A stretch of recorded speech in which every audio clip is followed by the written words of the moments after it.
Thank you, settlement and dimes coming.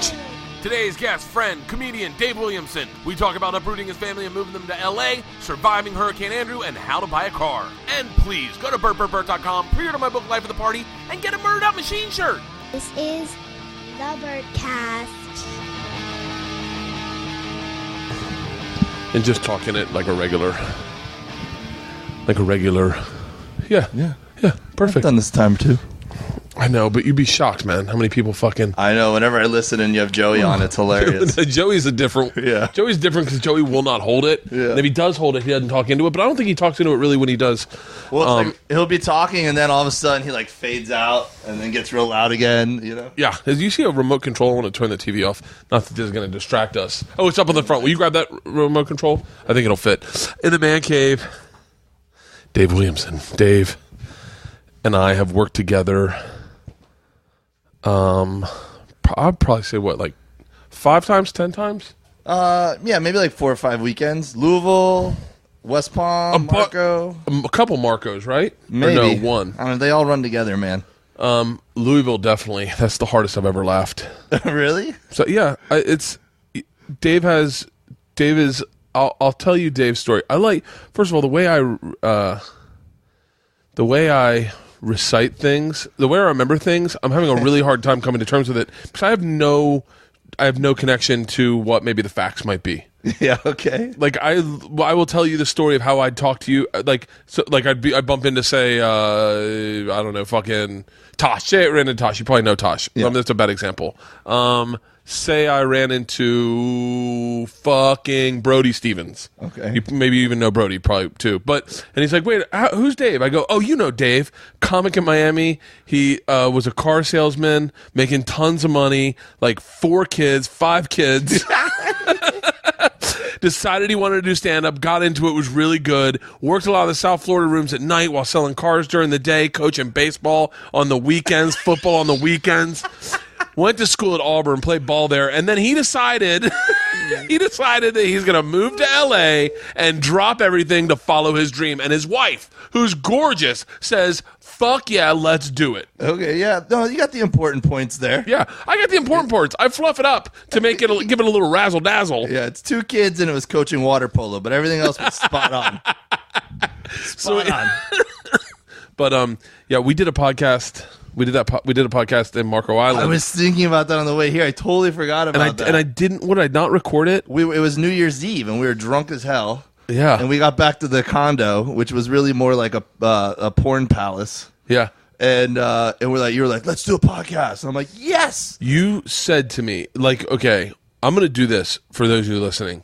I'm going to start off with a great fucking story. I'm going to make Dave tell a great fucking story.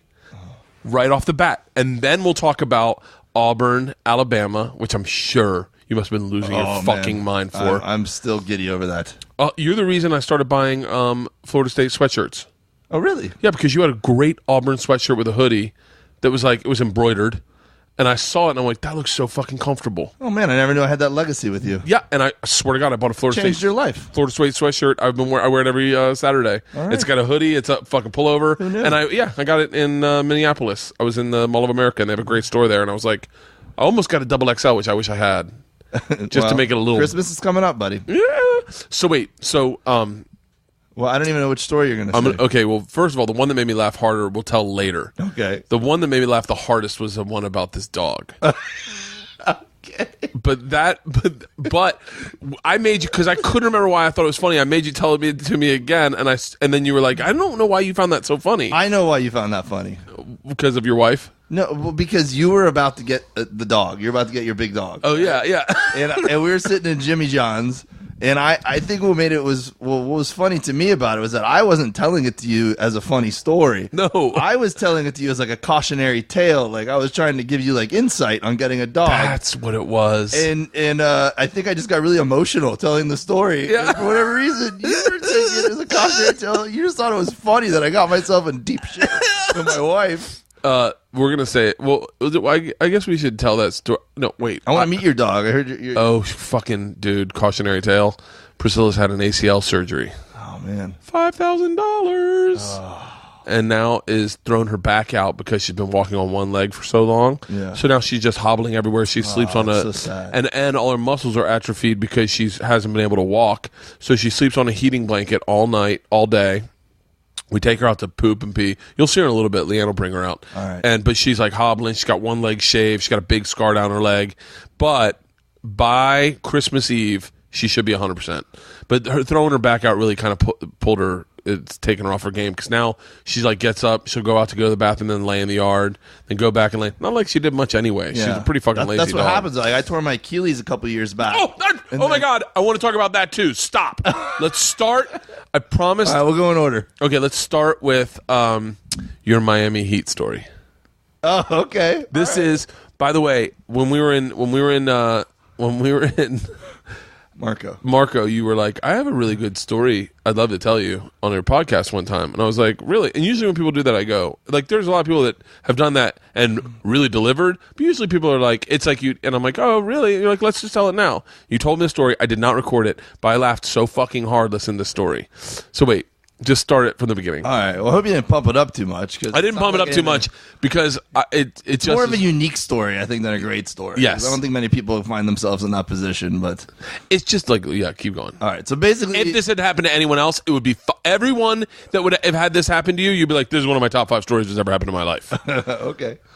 But one of my buddies that I grew up with became the mascot at University of Miami. He was the Ibis. And then he dropped out of school and didn't have any career options, so he actually found himself working for the Miami Heat. I'm making sure I'm recording. Yeah, this time. please do. Because we did like a 2-hour drunk podcast, and Marco, it was funny shit. And then at the end, it probably would have been terrible if we listened back to it, though. And at the end, I was like, I didn't record any of that. Yeah, we just didn't hit the. And you're button. like, I was like, we'll do it another time. Yeah. Okay, so So my buddy was the Miami Heat mascot, which is this big, furry fireball bird looking thing named Bernie, and he did that for 5 or 6 years, made good money doing it and everything. And every now and then he would call me up to do stuff for him. You know, he'd be like, "Hey man, you want to come to the game and be Bernice? I'd put on like an old mascot outfit. It was like one of the old Bernie outfits. It smelled like sweat and mothballs.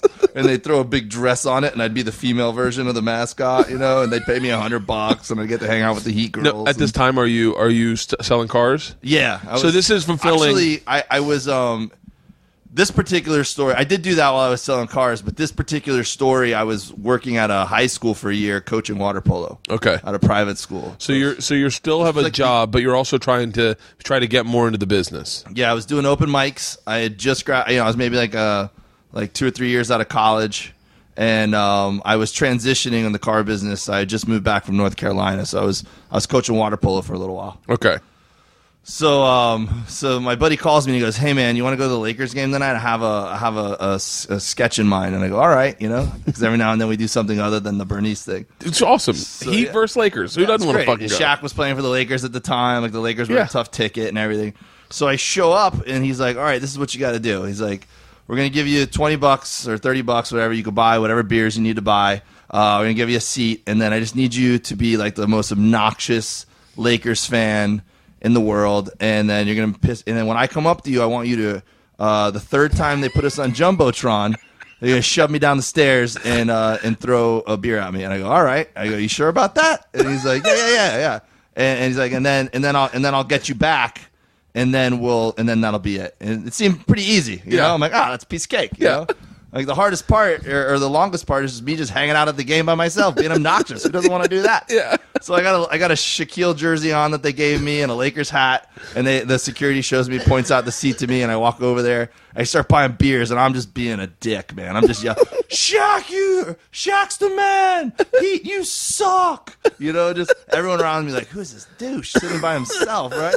I'm just screaming, pissing everybody off. Just getting into character. Oh my God, I was having so much fun. Yeah. Right? I mean, you know you're not going to get thrown out. It's like it's a golden ticket. Yeah. Just to be a dick at a basketball game, even though it's against You your don't team. even like the Lakers. And I wasn't even making Heat fans look bad. I'm a Heat fan. I was making Laker fans look bad. Like, that was even a bonus. You know? Yeah, so you're getting to you're playing for the enemy and making them look like assholes. Yeah, knowing I'm not going to get in trouble for it, you know? Yeah. So then they start Bernie's going around the arena, and during a timeout they do the Jumbotron, the dance cam or something like that, you know? Yeah. So just putting random people on the big screen. on the jumbotron. And so they put Bernie on, and who happens to be standing right next to me. So now we're supposed to like jostle for position in the jumbotron. We're like boxing each other out, and then it's like every time they put us on, it's increasingly a little bit more physical. And then the third time they put us on, I threw him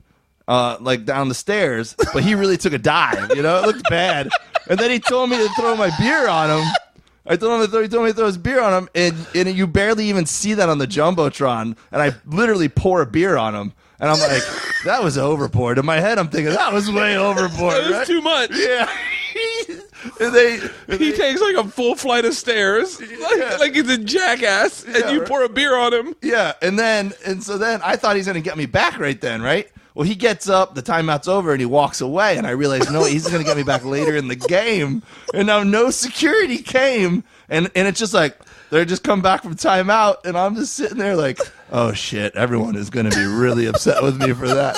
So people are looking around, they can't believe what just happened. They're like, where's security? Hey, man, that wasn't cool at all. Get this guy the fuck out of here. What do you, and this is not like this happened in, Minnesota or something. This is fucking Miami, right? And people are like, not cool, man. You're a fucking dick. Yeah. So people are like yelling at me and shit. And now I'm trying to stay in character, but I'm like a lot more. I'm like, yeah, go Lakers. Come on, Lakers. You can do it. I love that he fucking left you there. That he fucking takes the flight and then gets up and just walks away. So it literally at one point there was this giant black guy sitting in front of me, right? He seemed like a nice enough guy, and he wasn't saying anything to me or whatever. Thank God. Yeah. And then finally, I was a little worried about these guys behind me. I leaned over and whispered in the guy's ear. I go, "I work for the Heat. If these guys try anything, you got my back, right?" And the guy just giggled. He's like, I think it made sense to him at the time. That he's like, all right, I got you, man.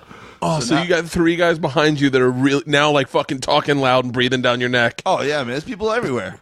So it had to be the longest amount of time in between timeouts in the history of basketball that I'm just sitting there like, when is this next timeout gonna happen? Right? It just keeps going, and the game keeps going, and then finally. They call timeout and you start cheering. Yeah, that's right. Timeout. Good call, coach. Good call, coach. So then then they started putting people back up on the jumbotron again for dance cam again, right? Oh. And they put a few people up there, and everyone's laughing, whatever. And then they put me up there, and under it said beer guy or something like that, Oh. And when they put me up on that jumbotron, trust me when I tell you, I've been to hundreds of Heat games in my life. I've never heard an arena unite in hatred like that in my life. Like the place went nuts booing for me. Up next was Hitler, and they were like, "Yeah, he's okay." But that beer guy, how dare you do that to our beloved Bernie? So they put me up like 3 times again, and every time they threw me up there, the boos became louder and louder, and I just got to go with it. So I'm like throwing my hands up in the air, like, "Bring it! Yeah, screw you guys!" Right? Yeah. And so then they start playing the Rambo music, and the camera turns, and you see Bernie comes running out of the arena, or out of the tunnel, wearing a Rambo bandana and a gigantic super soaker, right? Yeah. And now I got to pretend like I can't get away from this, right? So I start to like pretend like I don't want him to squirt me, and as he's working his way up the staircase, I go to walk out, like, I wasn't really gonna walk out, but I was just pretending. And these dudes behind me, I'll grab my shirts and everything, and they're just hanging on to my shirt tail. Like, you're not going anywhere, asshole. Like, yeah. So they held me there, and he just lit me up with a super soaker, and the place cheered. And then I had to make this frumpy look, like, I can't believe you did that. Yeah. And I just stormed out, and the security still never came. Really? And like, yeah, so I don't know if it might have been a bad thing, because I think a lot of people probably thought, like, we could get away with a lot of shit in this arena, We can fucking throw mascots down a flight of stairs.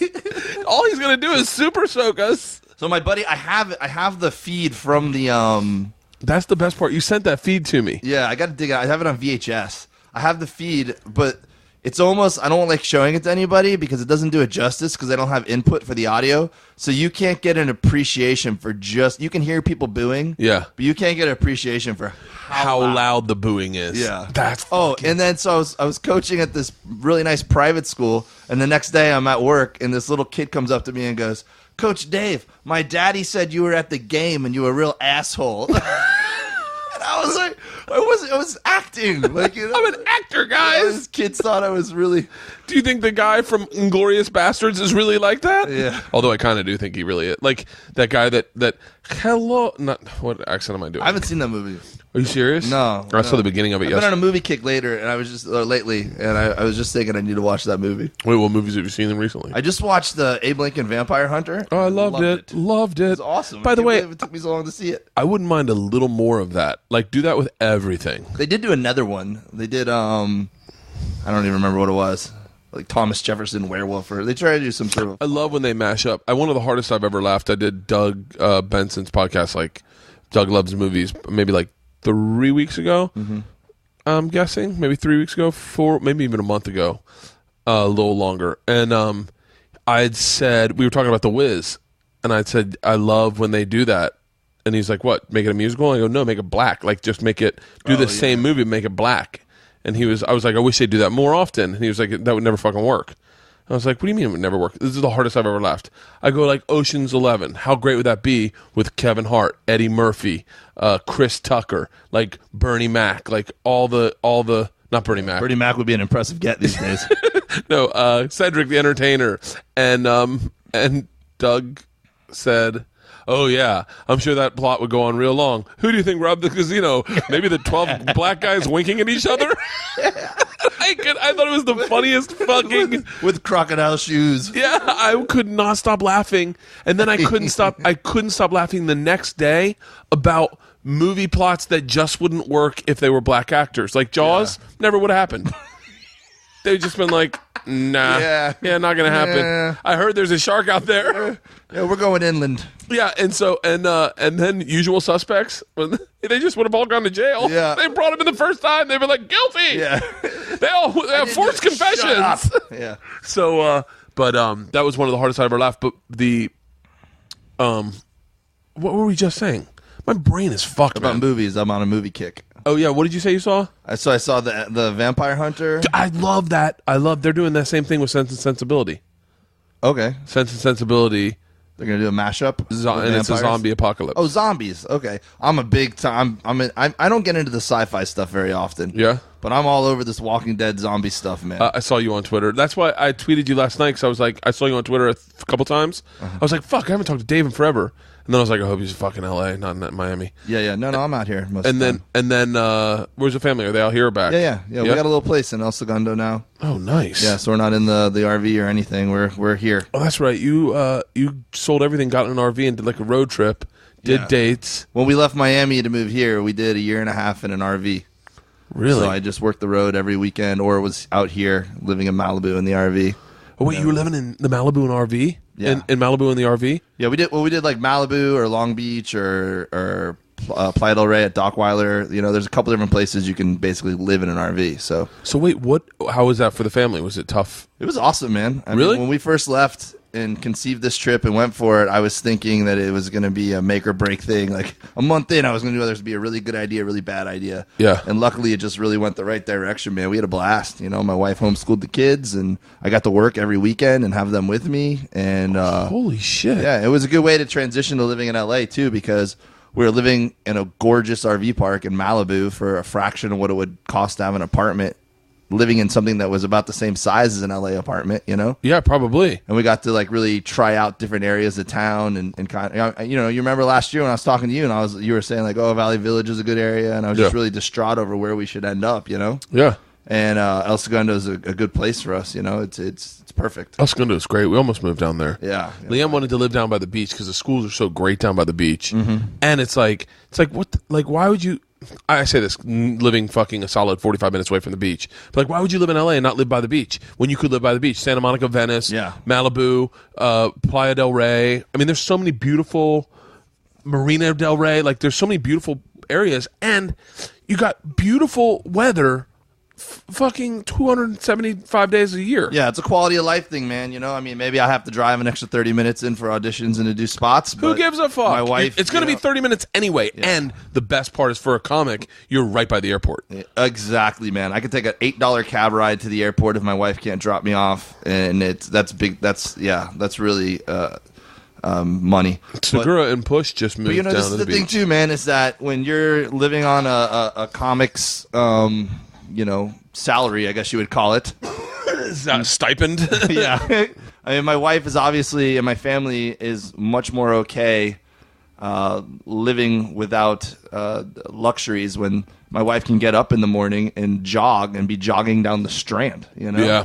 It's like the quality of life is so high without making a ton of cash, You get so much more. Like when you live in Valley Village, you have to, get a gym membership, and then, you probably are gonna there's a lot of things you're gonna do. When you live down by the beach, you don't even need a backyard because the beach is your backyard. You're like, let's go outside, let's just go to the fucking beach. Yeah, exactly. My buddy James and Marta live down by the beach, and I've known them before they had kids. Before we had kids, we all hung out, and it's so funny. You have all these friends that you're close and tight with when you're single, or not when you're single, but when you all are dating and everyone can go out and party. But then you go down, you grow up and everyone kind of stays in their area and you don't see them as much. But it's like I see James, his kid's got to be like 10 now, 11, and his kid's like a fucking almost pro surfer. Yeah, because they live down in Manhattan Beach or wherever. I don't know.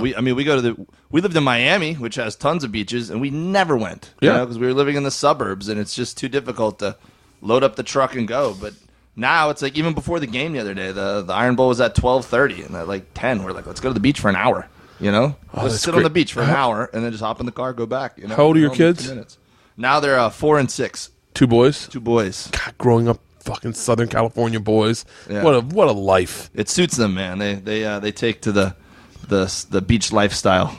God, I'm so impressed by the road trip you did. It was awesome. Really? Yeah, it was really neat. What was the over-under on sex? It was... They say the national average is 6 times a month. Over. I'm below the national average for paraplegics. I would say over, and because we were on the trip. It was, really? Yeah, it was just such a great... especially coming from the past several years. Having kids in itself is stressful, and having a big house, and just the kids go to bed, and my wife spent 2 hours cleaning our house, and then me, I was working a lot at the car dealership. Yeah, it just it's not good for you mentally, and that shows up in your marriage, I think, in your friendships and everything. And then now we made this life decision where we were just flying by the seat of our pants and spending 100% of my days with my family. And even when I'm traveling, 90% of our job is just getting to the gig, on an airplane by ourselves. Yeah. So now, instead of doing that, I was driving with my family in a car, and we got to talk and hang out and laugh, and it was like every club was my home club all of a sudden, Really? Got to eat home meals and sleep in my own bed. Now, did you go into the clubs telling them, yeah, well, I'm on a road trip, my family's here, or anything, or did you just roll in like it was just a date? Yeah, I don't know, I talked about it a little bit. Yeah. And then for the last 10 weeks of it, I was doing a little web series for Nick Mom about it. So really? So I was filming a lot with my camera and everything. Oh, wait, where is that? Where can people find it? If you go to Nick Mom and just search my name, it'll pop up. Really? Yeah, it was awesome. It was just like my home movies that every week I would edit them on iMovie into 3-minute little, tidbits and send it to them. It's amazing what you can do these days. I did a fucking TV quality time lapse of my sister's place at Thanksgiving. Yeah. The clouds just looked cool, and they were rolling in. There were weird things, and I was like, yeah, I'll take this GoPro, set it on time lapse, do 30 seconds, and I'll edit it. I put it all together, gave Isla the GoPro. She ran around. I put some music to it, and you got time lapse intro, Isla running around just, and it looks like it belongs on TV. And it's amazing what you can do by yourself. Think of fucking podcasts. I'm sure you were of the... Fucking, that's the beauty of living in the valley. You hear that fucking dumpster? Garbage. Empty in the dumpster. We're lucky we don't have Mona screaming out here. But it's so crazy because it was, there used to be a time where you're like, I'd love to do a radio show. I don't even know how to do that. Yeah. Now it's like, fuck it. I'll do my own. I was telling you, I was doing one by myself this morning just to see what it sounds like. Bill Burr's like, start at 10 minutes. Do a 10-minute one, listen to it, and then grow. He's like, soon you'll be able to get to an hour. Yeah. No, it's crazy, man. The technology's there if you just put the effort in and don't get intimidated by it, I just did one of those little Doritos commercials with 7 or 8 other comics, and we just threw it together. We literally threw it together the night for the Super Bowl? Yeah. Oh, shut up. And we threw it together, and it looks awesome. it looks like it could be, a commercial because just cameras are so amazing these days and editing equipment, It's so funny, the payoff too. Like I saw something really beautiful this morning. I'm sure maybe you saw it on Twitter, but I saw we do Monday morning assembly for the kids. So you take them to school and everyone kind of waits and kids get awards and all the parents sit back and have coffee. And I saw two gay dads. They do that every Monday? Monday fucking Kids morning. get award every week? Every week. Jeez. That's different childhood than I remember. Yeah. I don't think I got That's why these kids are growing up, and even though they're in the NFL, they're bitching about being bullied. Yeah. Oh, what did you think about that? Because you're a Miami fan. Oh, I don't know. Look, everybody deserves to have a workplace that they feel comfortable in, but everyone also has the option of quitting. Yeah. If the guy was having an issue and Richie Incognito was really being that big of a dick, then the guy should have just said, "Hey, I'm out of here. You know what? Trade me."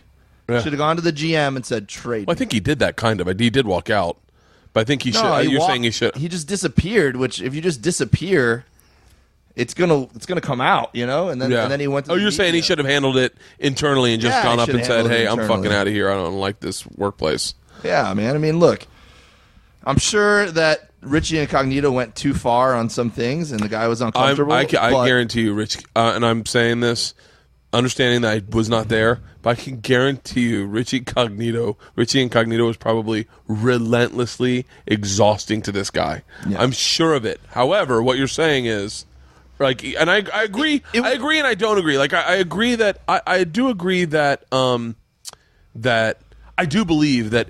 People go, it's just fucking NFL, man. Fucking take him down, punch him. I'm like, well, bullying is a psychological game that happens, and I've been bullied as an adult, and you're like, this is fucking odd. How did I get myself in this situation? Like, how do I get out of it? And then you just gotta fucking cut ties and run. Sure. But I understand what you're saying. I give the guy credit for saying, hey, man, I don't need this. Yeah. And not being afraid to I guess now be the poster child for anti-bullying. Man, but I don't think he knew what was going to happen. No, probably not. I think he thought it would be handled, and it fucking exploded. And I guarantee you, there was a couple days where he sat in his fucking parents' house. He was like, maybe I should have talked to somebody.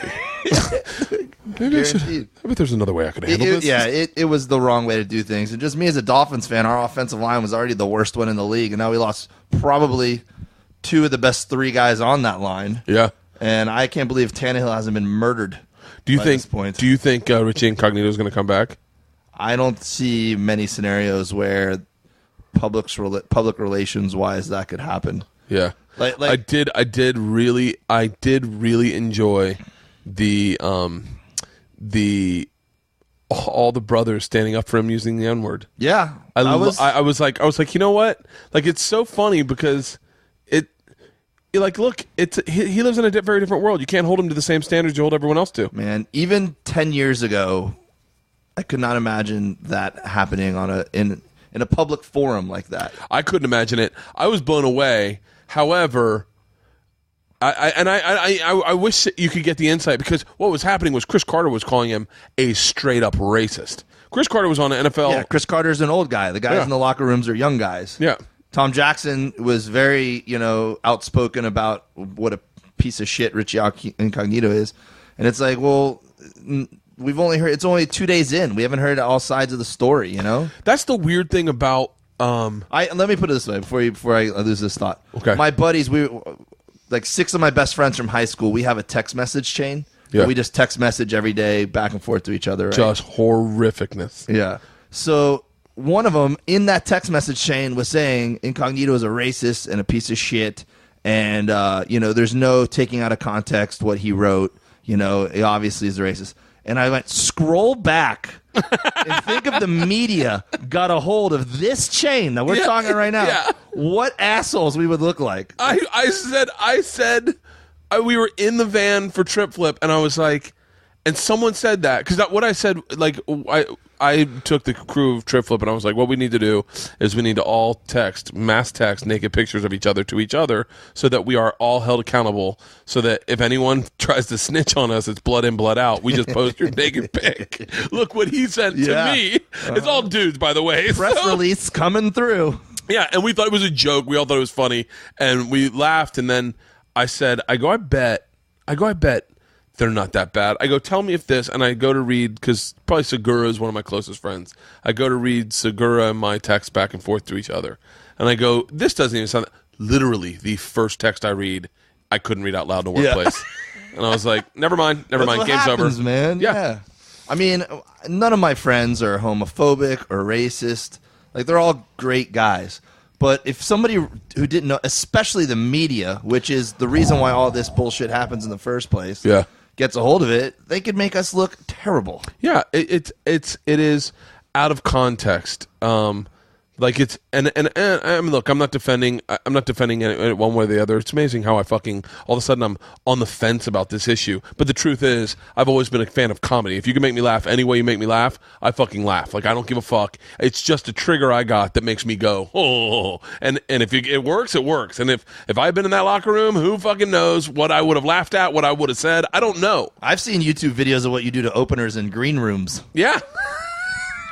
What did you think? What do you think about the? I've never talked sports on this podcast. What do you think about the Jameis Winston thing? Same kind of thing, man. I think that everyone jumped to conclusions the second it came out because the media puts whatever spin is the juiciest on it. And then as things came, at first I was like, this kid's toast. At first I was like, this is no big deal. And then the DNA thing came out, and I'm like, this kid's toast. Yeah. And then, because that's not just like an NCAA violation. That's a straight-up crime and an immoral one at that. We're not just signing something for a fucking free meal. Yeah, that wasn't like sign. You think about like Johnny Manziel, how close he came to getting fucked and out this season over signing jerseys. Yeah. This is raping somebody, you know? You're not allowed to do that if you're not a good athlete. On the scale. So at first, I love how they were like, well, the chick said that he was 5'10", wasn't him, you know? And then it's like, well, DNA says it was. Okay, well, it was consensual sex. Yeah, I mean, yeah. We all knew that all along, right? Yeah. You know? So I don't think it's going to affect this season, but I mean, I just hope that if this chick's doing it for attention or whether it really happened, that the truth prevails, Bert. There should be the same punishment for someone, and I only say this because I was a big proponent of the Duke lacrosse team because I knew right when that came out that they didn't do anything, mostly because she said there was a broom involved. I was like, what fucking frat house has a broom? Yeah. Where are they going to find a broom? Wasn't she like a hooker? She was drunk. She, I think, stumbled in and out. They had pictures of her stumbling in and out. And who knows? Most credible person to begin. Who knows? I'm not going to but all I will say is that the group that was found innocent, Leanne and I had very different opinions. She was like, oh, they totally fucking did it. That's what frat boys do. And in a weird way, she was indicting me because I was in a fraternity. Mm-hmm. I go, that's not what frat boys do. Hold on. Yeah. I'll be dead honest with you. There are it's a certain type of guy that will have sex with a woman in front of other guys. That's just not across the board. I would never in a million years ever have sex in front of other dudes with a chick, let alone commit a crime with and so I just was like, they didn't do it. I do believe that if he did it, fucking throw the book at him. I don't need to see him play football. If he didn't do it, throw the book at her. Like it needs to be even keeled on both sides of it. Yeah, you shouldn't be able to fuck with someone's life. However, like I don't want to set up a scenario where women are afraid to. Maybe I take back what I say because I don't want to take because I understand that mentality of women are afraid to speak up because they're like, oh fuck, I'm gonna be run through the trash anyway. I don't need that, and I was raped also. Like I having 2 daughters, I'm more on the woman's side on this than the man's usually. Only because I've never raped anybody, and I have 2 daughters. But you say that because date rape isn't really rape, right? Exactly. No.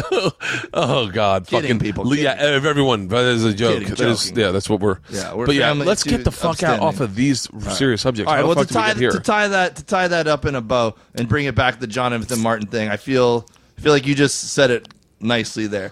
I do think that the guy might have been unfairly treated, but I do not think that he was unfairly treated based on what the media was telling me. I think of it just based on the fact that it could happen. You're right, and the guy should be able to come out, and speak his mind. But I don't necessarily think that that's what happened. Yeah, and it's I think the media, isn't going to attack everyone. The media was trying to make someone out of a hero who was just reacting to something that happened to him. Yeah, exactly. So who fucking knows? Where did you watch the Auburn Alabama game? So we watched it at my house. We decided because my son's at the age now where he loves watching football and basketball with me on TV. Yeah. He gets into it more than I do. He's so emotionally involved, and it's not really. It never works out well. I've tried to take him to like some sports bars during the day. We eat lunch and watch, Yeah. And it's just not as. It doesn't work. So we just watched it at home with my wife, who also went to Auburn. Yeah. And my 2 kids, and I just lost my shit. And I was on a cruise ship the week before, so I missed the Georgia game. And I was just so upset. I'm like, oh, that was such an epic finish in the Georgia game. Yeah. That I'm like, man, it sucks. And then as the Auburn game started wrapping up towards the fourth quarter, I was just thinking like, the table is being set for a dramatic. Oh, that's so fucking funny. For a dramatic, ending, And I'm like, I just felt like Auburn owed it to me for missing the world owed it to me for missing that Georgia fucking game, Georgia. yeah. And then it happened. Listen to this. This is Isla and I. Hold on. I think I can do this. This is Isla and I watching the Auburn game. Oh, nice. Yeah, Okay. I GoPro'd my son watching a Heat game the other day because he was cracking me up so much, just screaming at the refs. I think. Okay. All right. I'm going to keep it on low and let it. Maybe I'll just do this. I'll just do this. Watch this. This is it. Hold on. 1 sec. So this is Isla. So sometimes the girls will come in and I'll let them do podcasts. Uh-huh. And so I would never post them because all they do is curse. Wait, your daughters do? Yeah. All they do is they talk like they think they should.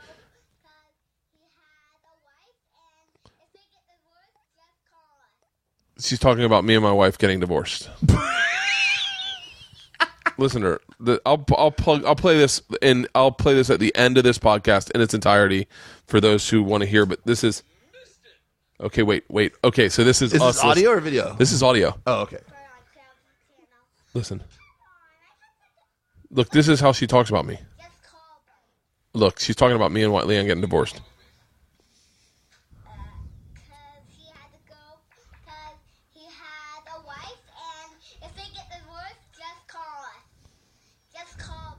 Okay, so this is... Okay, they're icing the kicker right now. Okay, you ready? This is Isla and I watching the game together. I'll play this all for everyone at the end. She's just repeating me. I wonder if I can... Missed it! That's earlier. Missed it earlier. And then look, this one got blocked. That poor kid. Yeah. I wonder if The this kicker, is not your daughter. Well, your daughter, too, if she's doing podcasts about you guys getting divorced. Cade Foster. Just can't see it. No, it was Griffin. It was the freshman kicker. Yeah, they switched kickers for that last kick. What? Stop hitting your mouth with the microphone. Hello, baby. Let's go out on Saturday night. This kid's a freshman, Isla. What? Very little wind. This is what now? Here we go, Isla. This is the ball game. Daddy. Hold on, we're watching this. You ready? I'm on a spin bike, by the way. 57-yard attempt. Will he make it, Isla? He's crazy. Pretty McFuzz is crazy. That means bird on travel channel. Here we go. They did it. No, he didn't. Here it comes. He didn't. Correct. Hey, Isla, he's running it back. Isla, he's running it back for a touchdown. Are you shitting me? Isla? Isla Grace Kreischer. Auburn just won. Okay, so now that's your reaction, and you have no emotional attachment other than the fact that you didn't want to see Bama in the national championship? Nope. I wanted Florida State to be number 1. Now imagine my reaction, and I went to school at Auburn. Like, I'm emotionally invested in that institution. Especially against Alabama. Especially in the Iron Bowl. Especially in a season when it gives us a chance to go if a few things happen, We're going, right? If Auburn... I thought Auburn should be number 2, quite honest. Yeah, I thought Auburn should be number 2 because Ohio State had a rough, they had a rough time with Michigan. Michigan's not even fucking ranked. I think Michigan State will beat Ohio State, man. Really? Yeah. I got to believe, dude. Got to believe. So wait, that, by the way, that Auburn-Alabama rivalry is fascinating Crazy, to me. man. I grew up in Miami going to University of Miami football games when UM was a dynasty. National championships. I went to national championships. I would paint my face. I mean, I was about as diehard of a fan, which was an amazing, thing to be a part of. Especially then. And then I went to Auburn, and Auburn wasn't even good at the time. And I was like, holy shit. I had no idea that this was college football. Like, Auburn is the definition of Auburn, Alabama, Ole Miss. Like, those schools are the definition of college football. It's insane. People show up on Monday for the game because the football stadium's in the middle of campus. So people start showing up on Monday and Tuesday in RVs, and they park on campus in their tailgate spot. That's crazy. And they just live there all week because if they show up any later than Monday, they're not going to get a spot for their RV. Really? So, yeah. So we would go on a big game, like an Alabama game, for example. We would go take like stakes and caution tape, and you would mark off your tailgate spot. What a fat fuck am I? I thought you were talking about real steaks. No. It's like, shut up. This sounds great already. No, we do a lot of that too. But we would cook venison legs. I would drive over to Georgia and get a big like hind quarter of a deer from my uncle. Yeah. And I would take it back, and I'd set my alarm clock for 8 a.m. on game days, go start my little piece of shit college grill that I bought at a garage sale, put a hind quarter on it, go back to bed, go to the drink all day, go to the game. When we come stumbling home drunk at like 8 o'clock at night, it had been roasting for 12 hours, and we would just annihilate it. So wait, people like Auburn football. Like, walk me through a Saturday of Auburn football, and then I'll walk you through a Saturday of Florida State football. All right, and I've been to some Florida State games, but I'm walking you through it back in fucking the 19th century. Yeah. Back in 1990. That's when I'd been. Yeah, the 20th century. So yeah, Auburn. So there's parties all weekend, obviously. So you wake up hungover, and I actually wrote an article. I'll walk you through it by doing this. I wrote an article when I was in college about Auburn being the best tailgate spot in the world or whatever. Yeah. And the way that I proved it was I left my my wallet at home on purpose, and I just documented the day as like a diary kind of. And my point was that I could get drunk and eat all day long without having any money. Really? Just walking around talking to strangers. So I had a cameraman follow me, and we started at 10 o'clock in the morning for like an afternoon game. Wait, did you pitch me a show? Yeah. Yeah, did you ever do that? Nah. Fuck! You crushed my dreams on it. Did I really? No. But it needs more work. Yeah, I like the idea though. Keep going. Sorry. So anyways, I just walked around and just would tell people, hey, War Eagle, just start talking to them, and they'd be like, hey, you want some food? You need something to drink? And there's just every ounce of that campus is covered with either students setting up tailgate spots or big RVs with alumni that came back, or somebody who painted their truck tiger stripes. I mean, every inch of the campus is covered, and you can tailgate on campus. Where is Auburn? Auburn is in Alabama, about an hour and 15 minutes from Georgia, and it's very close to the Georgia line. It's very close to like Columbus, Georgia. Things like that. Okay, and then keep going. So Auburn's just like that, man. It's just starting at the stadium and going out. There's just every inch of grass is filled up with tailgate spots, and you just drink and eat all day long and hang out, and then you walk. Like in Miami, we would have to park like a mile away in somebody's front yard. Oh, dude, say, no blocky, which means your car wouldn't get blocked in for $20, and no blocky. But yeah, that was the thing. No blocky, and those people would make shit tons of cash, really, selling parking spots in their little small front yards or backyards for Canes games. I think that's what they did, Dude, and it was a sketchy ride down there. Yeah. I went to a few Florida State Miami games down there, and just fucking terrified. Yeah, don't go to the wrong part. God, it's like going to a fucking Raiders game. Mm-hmm. Like, just terrifying. I always hated Miami. I always hated them up until Billy Corbin did The U. Yeah, Billy's an awesome guy, man. I saw that, and I was like, fuck, that's a good movie. It's an amazing movie, man. Really, all of his is. movies are awesome. And then Billy Corbin, if you guys don't know, he does documentaries, and he did The U for 30 for 30, and he also did Cocaine Cowboys, which is amazing. If you haven't seen it, go get it right now. And he did Broke for 30 for 30. Yep. He's a great filmmaker. Yeah, he's awesome, man. He's a good guy too, big comedy fan. Yeah, I met him a few times doing Paul and Young Ron. Mm-hmm. And then I did a show at Miami with Al Jackson. Yeah, Al's one of my best friends. Al's dick looks like a Snickers bar. According to his bit. Yeah. I love that bit. I fucking laugh so hard. Yeah. But we did a show there, and it was the cool. We did it in a bar. We could drink.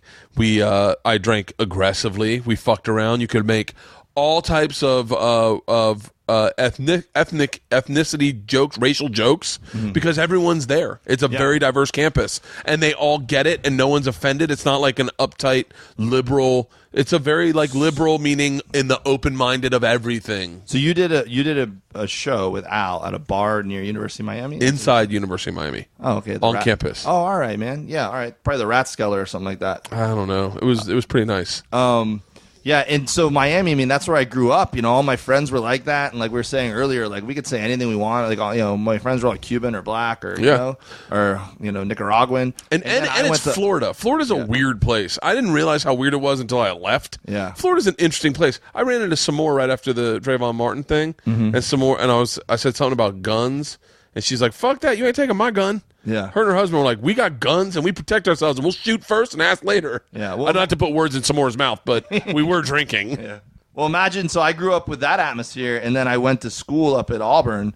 I'm an 18-year-old kid, and, you'd like to think that there's no racism in the Deep South, but I never saw any, flat out, just insane racist shit. Yeah. But the tension is very much there.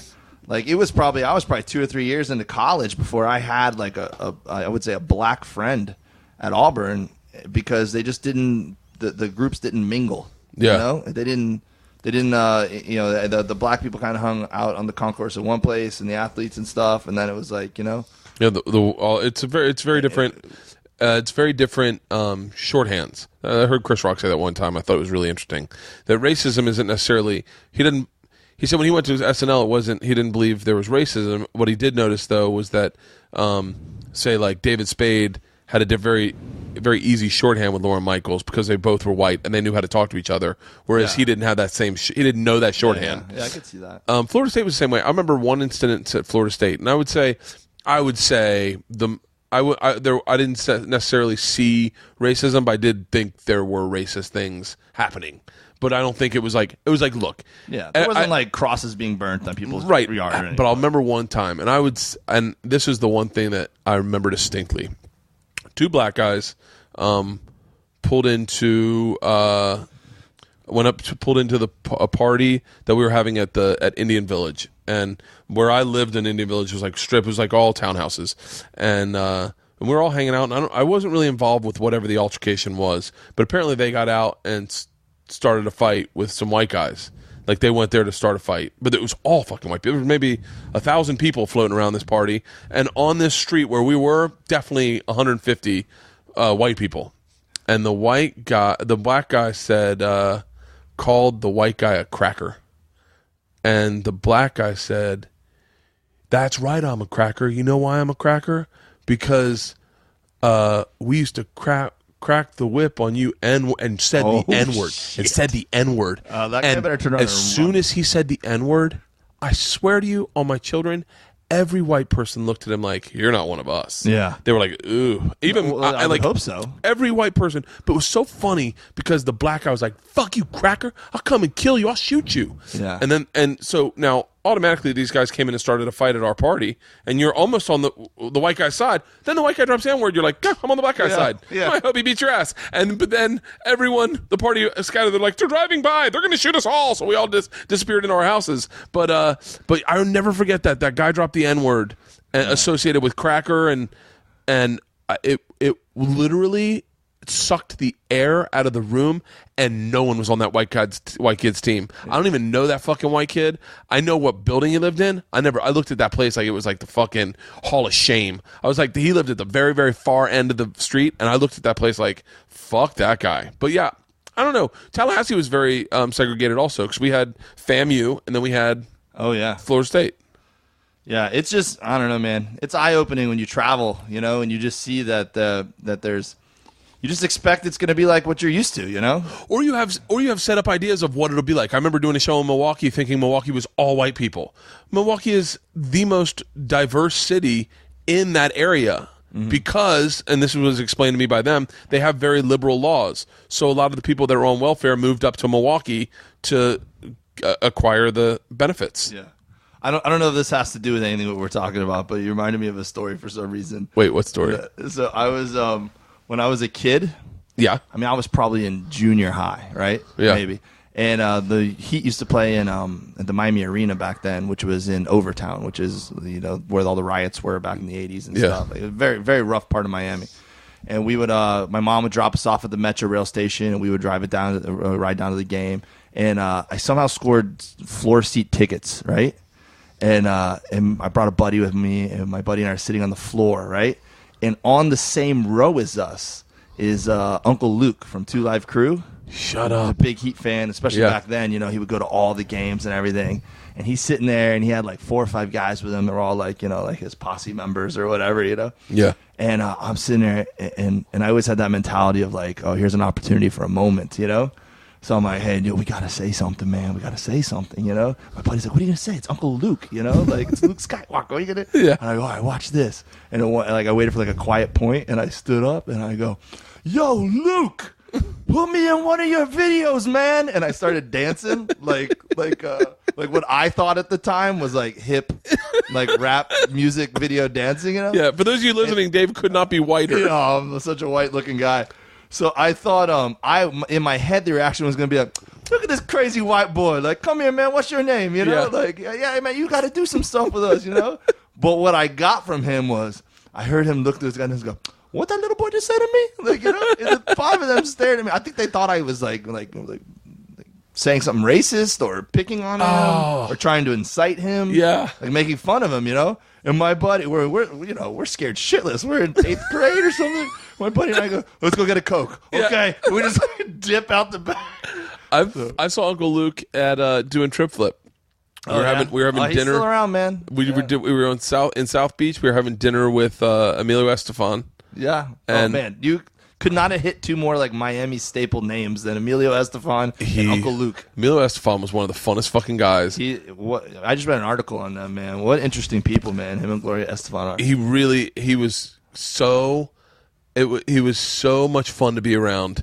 Like he stayed out and drank with us, and Gloria apparently had watched Bert the Conqueror and was a fan of Bert the Conqueror. So he was like, and then he was like, gave me his card. He goes, when you get back in town, call us. We'll all go out to eat. I'd love to come to your show. I was like, holy shit! But in the middle of dinner, Uncle Luke walks up. Like, just walks into the same restaurant. We're at Emilio Estefan's restaurant in Miami. Yeah. It's not Vizcayo. What is it called? I don't know. Where was it? It's on South Beach on the Strip.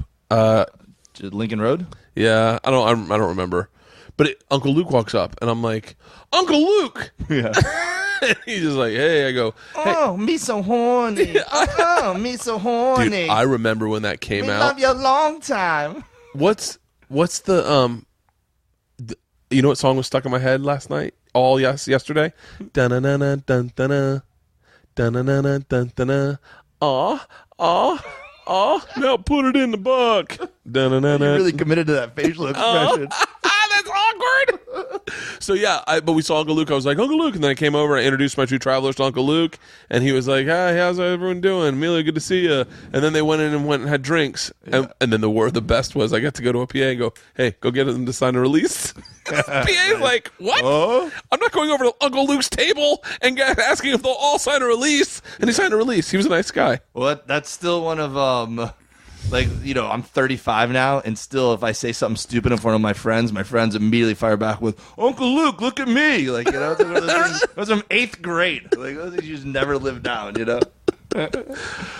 Oh, I fucking love Miami. Yeah, man, it's a good place. I didn't like it when I was a kid. It gets a bad rap these days, dude. Like Florida gets a bad rap. Yeah, people want to hate on Florida a lot, man. The comedy scene and just the state in general. And we've done a lot of things to deserve it. We've had our unnecessary baby murders and Zimmermans and voting mishaps, but if you're gonna have great things, there's gonna be negative things too. Wait, what are our great things? The weather, the beaches, the beautiful women. He didn't do that though. That's not that. The weather. It's paradise, Bert. Oh, I fucking Sure, you had your occasional hurricane that destroyed your life. yeah. I remember hurricane, the one in 91. Andrew, 93. I remember Andrew. I remember. Oh, dude. Changed my life, man. Really? Crazy. Yeah, I mean, everybody who went through that. Really? Yeah, man. It was a life-changing experience, man. It was the first time you realize, first of all, that, wow, there's shit that you don't feel invincible anymore. You know, when you're a kid, you feel like nothing could ever hurt you. You're like, dude, that shit could have wiped us out. You know? Really? Did you guys stay and? Yeah, we stayed, and I went to bed. We did all our preparations and everything, and there was like a couple like small hurricanes. Wait, set the scene. How old are you? I'm about to go into 9th grade. We were about to start ninth grade in like a week later, right? Okay. So it's like the last week of summer. Yeah. And we'd had a hurricane scare like 2 years earlier, and it was just a bad thunderstorm. So in my head, I was thinking that's what it was going to be like. Like, all right, it's going to be a bad storm. Every hurricane I ever had, you take all the pool furniture, throw it in the pool. Exactly. And then everyone just chills out. Maybe you lose power, but basically the pool floods into the lake. The lake floods up into the yard. Yeah, maybe a small tree falls over. All the trees get cleaned. All the loose branches come down, and that's it. Basically, you take your car to a parking garage. Worst case scenario, but that's it. Exactly. So I was kind of bracing for that, and we did all those things. We put duct tape on the windows from corner to corner to make an X, so to keep it from shattering. Apparently, which was a joke. Really? Because it's like, oh yeah, all right, our window's not going to shatter, but the wall's going to be gone. You know? Yeah. So we literally, I remember this. We duct taped rafts, like pool rafts, to the sliding glass windows, thinking that might help, like if some debris hit the window. That'll stop the raft was gone literally like the first 2 minutes of the storm. Like, you know, you duct tape rafts to the outside, almost as like beer koozies. Exactly. Yeah, it was intelligent. Okay. So I went to bed because the storm wasn't supposed to hit till the middle of the night, and we've been working all day getting everything ready. And my dad comes to my room and he goes, "Dave, get up, it's here." And it was like the middle of the night, and I wake up and I'm still a little groggy, and I walk out of my room. It was like a movie. I wasn't out of my doorway 2 seconds, and I heard every window in my bedroom break, like just behind me. It was like chink, chink, chink. Are you serious? So then the lights were out. Obviously, the power was off. So we had made the dining room our home base, and all of our matches and our lanterns and everything was in the dining room. My two grandmothers were at my house with us. So we go into the dining room because the dining room only had one window on it. And it's you, your mom, your dad. And my two grandmas and our two dogs. No brothers, sisters? No, I'm an only child. Are you really? Yeah. So and the only window in that room is enclosed by a porch. So there's a pretty safe room, We're not in that room for 5 minutes, and my neighbor's roof peeled off, and a beam from their roof speared our roof, and water just came pouring through the ceiling in that room, like just like a skylight, So now we, go running into my parents' bedroom and close the door. And my mom had just redone our house like 2 weeks earlier. Like she just got all new furniture and new carpet and everything. Shit. And so earlier that day, she's like, "Take your shoes off. You're in the, it's on my new carpet." Now, in the heat of battle, my mom's like got the chainsaw. She's like, "Let's chop up this table and board up that door." Like, Are you serious? Yeah. So we just basically we held a piece of plywood up against the bedroom window, which had already broken, and then my dad just kind of pushed some stuff up against the bedroom door. We just waited it out there all night long. And the one thing I remember is that we had an attic door, and the attic door just kind of would like just sit, and like gravity would hold it in place, in the hallway, and I could hear it. It was like the house was breathing from the wind going through the roof, like the attic space and everything.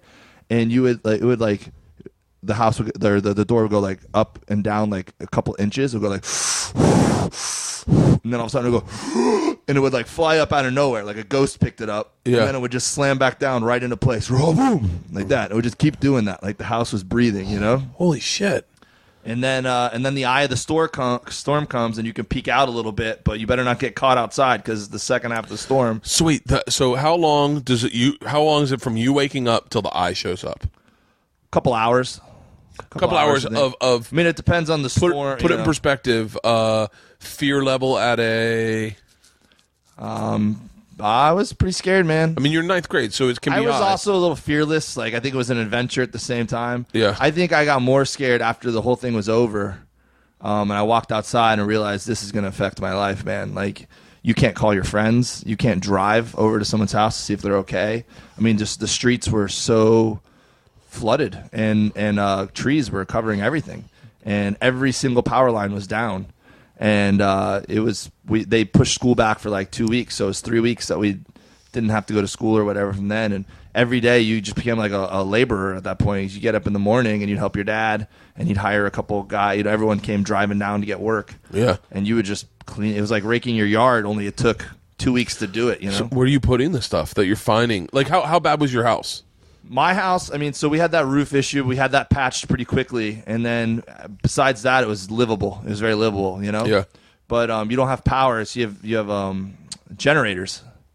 So we had a whole freezer full of. It was the end of summer, and we're big boaters, so we had a whole freezer full of lobsters and fish, and then of course some steaks and stuff. My dad's a big steak eater. Yeah. So that shit's gonna go bad if you don't eat it. So like our neighbors are eating like beanie weenies. And we're like, we got the camping stove out in the backyard, boiling pots and cooking lobsters, Shut up. So we ate well. Yeah.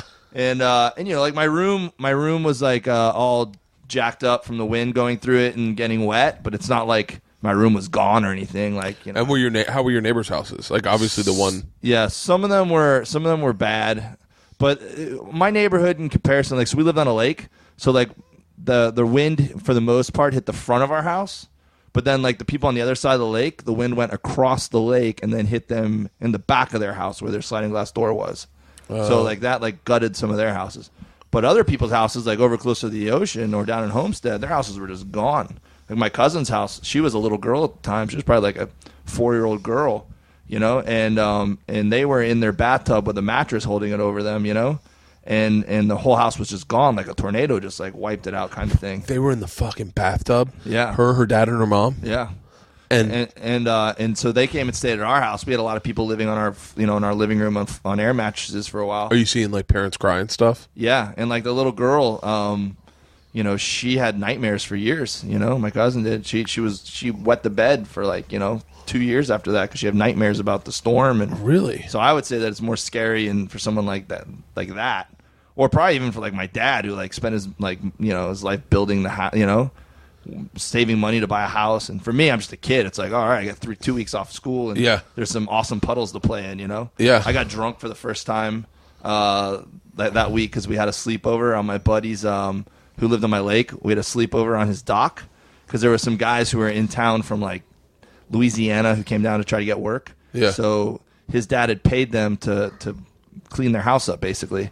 So they were living in sleeping bags on his dock underneath their like gazebo. Yeah. So we went there, and those people gave us vodka. So we put vodka in Gatorade, and we're drinking vodka and Gatorade. And then that dude had a gun too, and he's like, "Yeah, you guys want to play with my gun?" And we're like, "Sure." So this guy gave us a gun. A recipe for disaster. This sounds like a Matthew McConaughey movie. Yeah. Mud. He's living in your backyard. Yeah. Escaped from some crime. Gives you guys vodka and gun. Suburbs. You guys want to play Tickle Tickle Ouch? So me and my two buddies, we go out on we take my buddy's boat out now. Now we're drunk and we have a gun, right? Yeah. And we go out the middle of the lake, and there was a slalom course set up with buoys. So we're shooting buoys with the gun, right? And then we decide there was a couple girls that were spending the night at one of our friends' house over on the lake. So we drive over there in the middle of the night. We try to go, get some ninth grade tail. Yeah. And so we sneak up to the house and we knock on their window. And this girl was such a ditz. I still remember a lot of the dumb stuff she did. But so she goes to walk out to like open the door and like come out and hang out with us. There she's sneaking through her house, and she trips over a suitcase or something and makes a loud boom.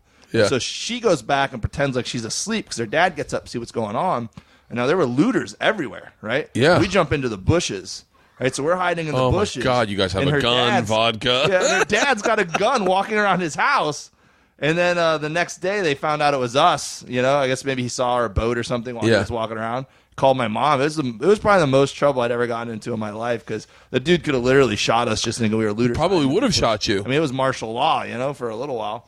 So that's insane. I remember that when that happened, there was we had just I want to say this. I want to say this happened at the beginning of the school year for like we had just rushed pledges. Okay, so you're in college. In college, and people dropped out of school to go home to help their family, and a lot of people dropped out of school to go help because there was like a huge rescue effort down there. I remember them bringing ice. I think, was that right? Ice was because no one had refrigeration or anything. So if you wanted to keep milk cold for babies or anything like that, you needed coolers with ice. Yeah.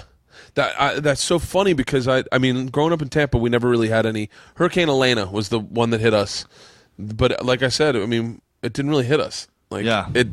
We threw the pool furniture in, some trees fell down, but not fell down, and you had a couple days off from school, and then in college there was I would say in probably 96 or 90, probably 96. There was that fall. There was a hurricane that came through Tallahassee, and we had a hurricane party. Mm-hmm. And it was like that was like the fucking best. We're like hurricane party, And you basically thing, it was like Thanksgiving. No one was on the road. Like you could just drive at any speed because no one was out. Yeah, and maybe the lights would go off, and you'd have candles and play board games and get drunk, and it'd be fun. I stayed at Nikki. I wish I could remember her last name's house. Her last name. This girl I was dating, she was slamming hot. My chick had just cheated on me, and I didn't know what I was doing, and I started dating this fucking 19-year-old dime. I mean, she was so hot. I was like 22. She was so hot. She was beautiful. I remember one morning, I hope to God no one married her that knows me and is now talking about their wife.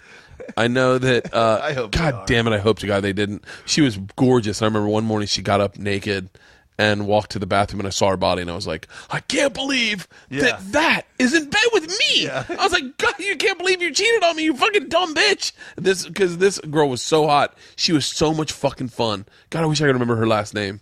She was fun, too, because she just partied. You want to hear a crazy story about this girl? Of course. So she, not to take away, I want to talk more about this hurricane, but she came to that came to my Saturday party at Florida State football game. She comes to my townhouse in Indian Village and comes up and says, I want you to come back with me. And we're having a huge party, and I was like not about to fall in love with anyone because I was like, I'm going to stay away from love for a while. And I was like, I'm kind of having a party. And she's like, no, it would be cool if you hung out with me. And I was like, I'm kind of having a good time. She loves smoking weed too. She's a big pothead.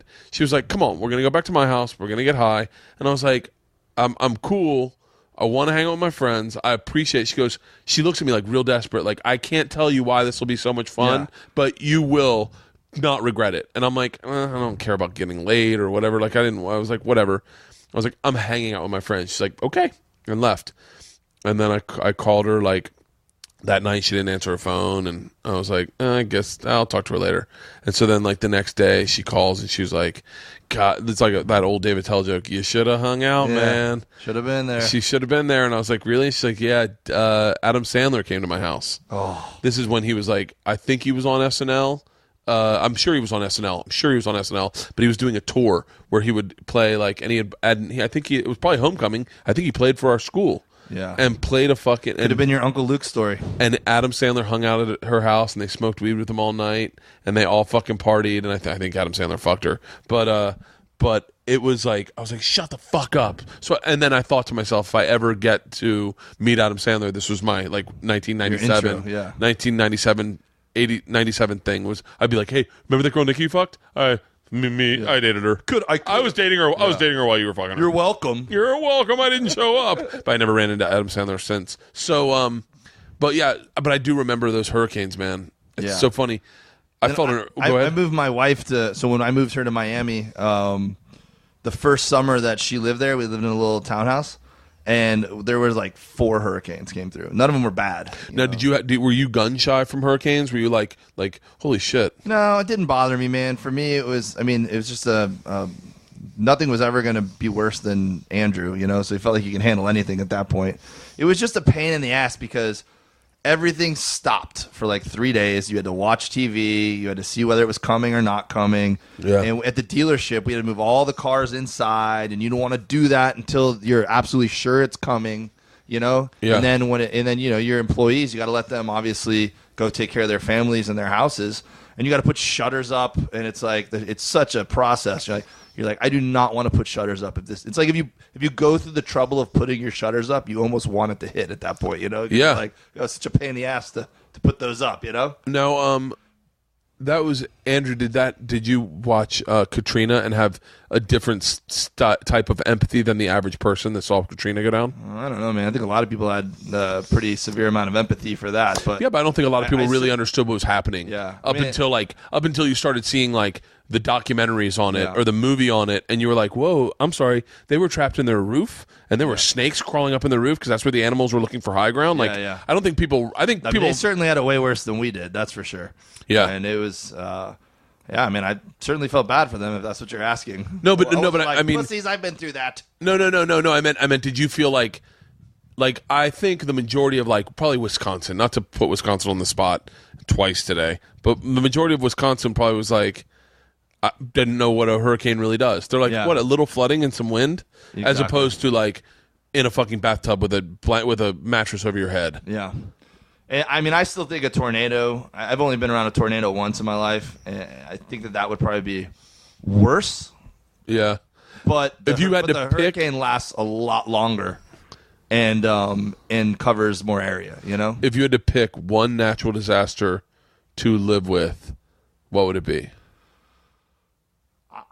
Man, I mean, I guess maybe earthquakes because those are pretty minor, right out here. But I haven't been through one yet. I haven't been through a big one.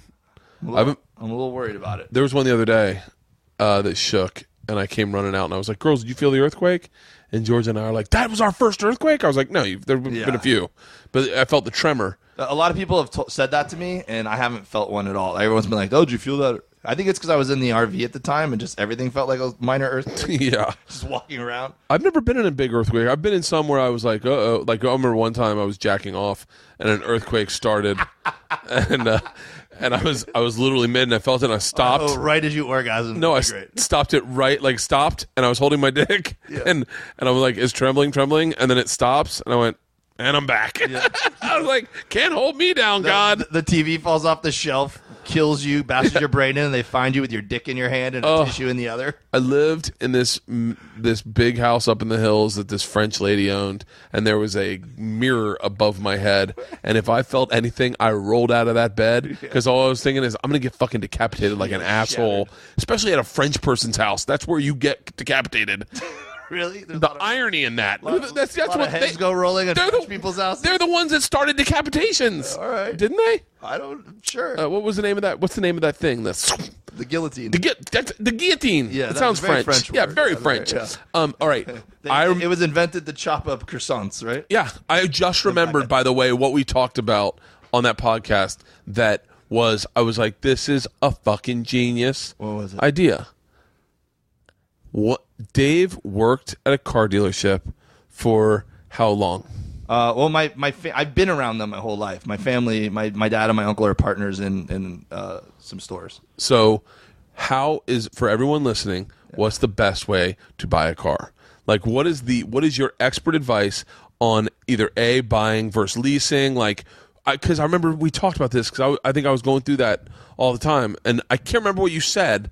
But we'll put it here for everyone listening who's like, I'm like, do you buy used? Is buying used better than buying new? What's your opinion? Well, I mean, it completely depends, and I'll try to answer it without making the podcast get boring talking car talk. But no, I think things like this are should be a TV show. I know that I had a friend one time who wanted to do a show about things, but like I have a new pitch for you. What's that?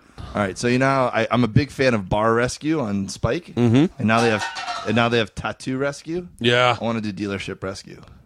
That's great. I think me and my dad's partner, he's got a great personality for it. Yeah, Sharon Levy, if you're listening. So, anyways, we'll talk about this. Could be a show. That's it. Well, I'll tell you what. I know Eric Mazur's listening. Yeah. Ooh, yeah, Eric, talk to me. I'll talk to you in Idaho. You can. This will be up. Bert. Tell me what you think, and we'll talk about it later. All right. So, but these days, I think that the number one thing you should do is shop online. In the car industry, like 10 or 15 years ago, they were all saying like, "Oh, online shopping is going to change the car industry. There's not going to be any need for car salesmen." There's always going to be a need for car salesmen. Nothing replaces the emotion of going in and taking your test drive and actually touching the car because it's a giant purchase. You know, it'd be like buying your house online and never seeing it, you know? Yeah. But people are much more informed when they come in. Before, they would come in, not know shit about this model versus that model or the packages. Now, when people come in, they know what the packages are and what it should cost, you know? So you should always go online and look first, you know? And then I also think that, now you can email or fill out inquiries too and go through whole pricing too online. And you're normally going to get your best price right out the gate from an internet manager because they just want to get you there. They got nothing if you're not there. And they know that you're shopping with 4 other people or dealerships. Because nowadays, you would have an advantage if you had a good location. Nowadays, fuck that, man. If it'll save you money, people will drive to San Diego to get a car because they know that on the computer tells them that you got that exact color and will give them the price they want, you know? We drove up to fucking almost Valencia to get our Ford. Yeah, man. Yeah, you won't...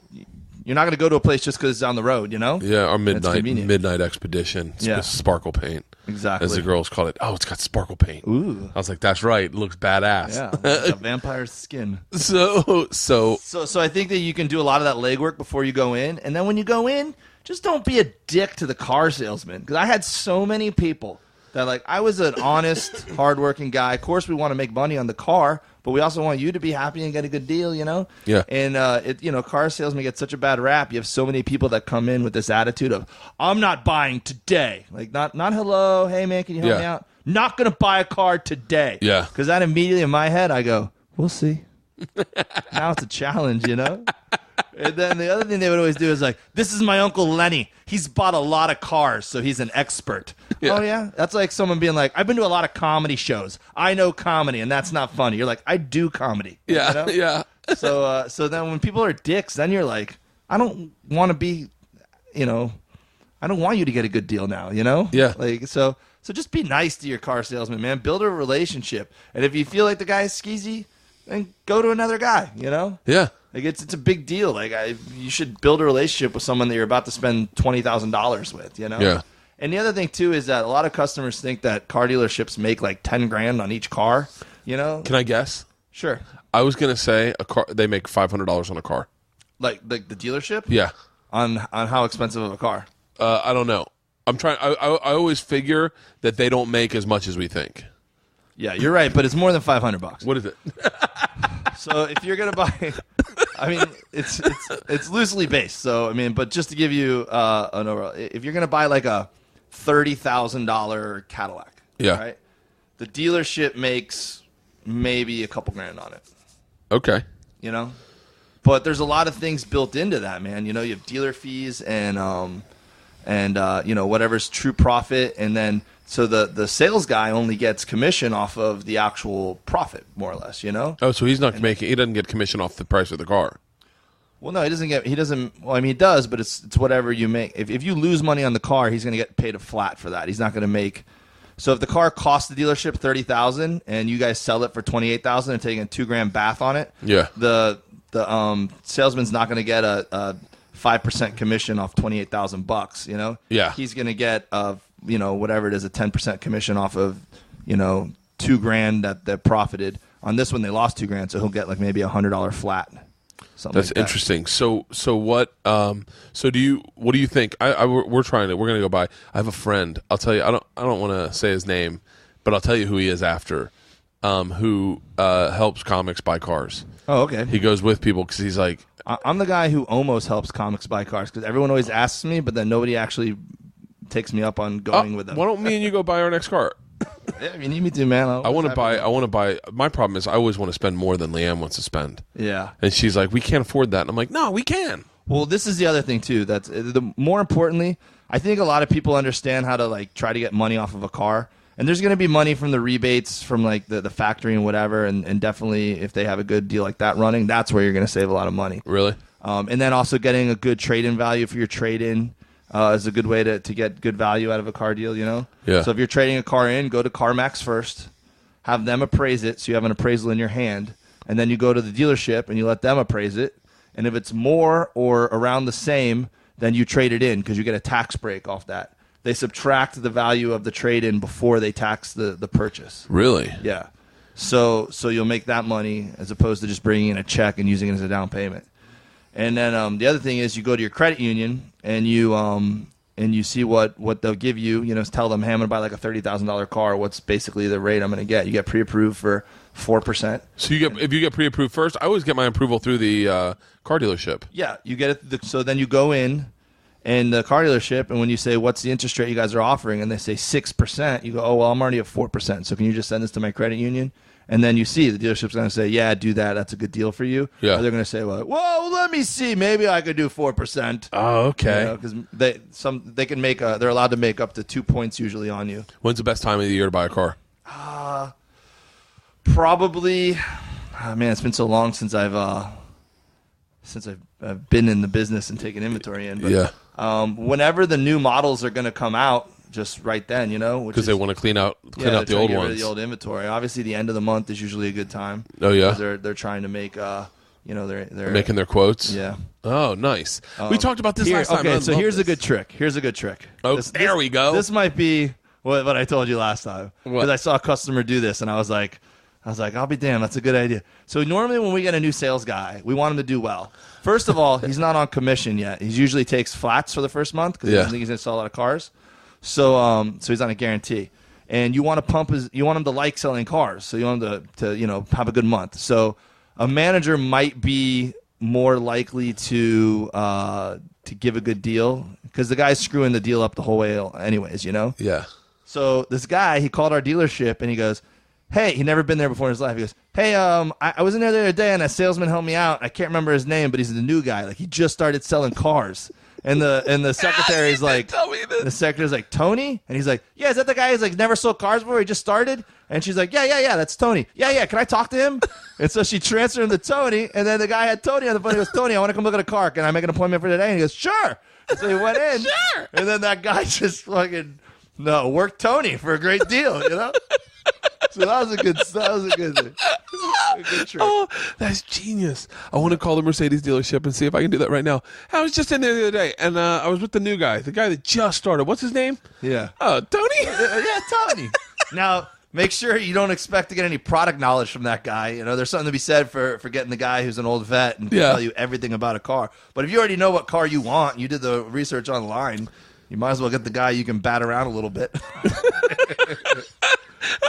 I remember that. That's fucking genius. Yeah. All right. What else should we talk about? We've talked about. Oh, we never told the dog story. The dog story. All right. I will preface this by I don't remember.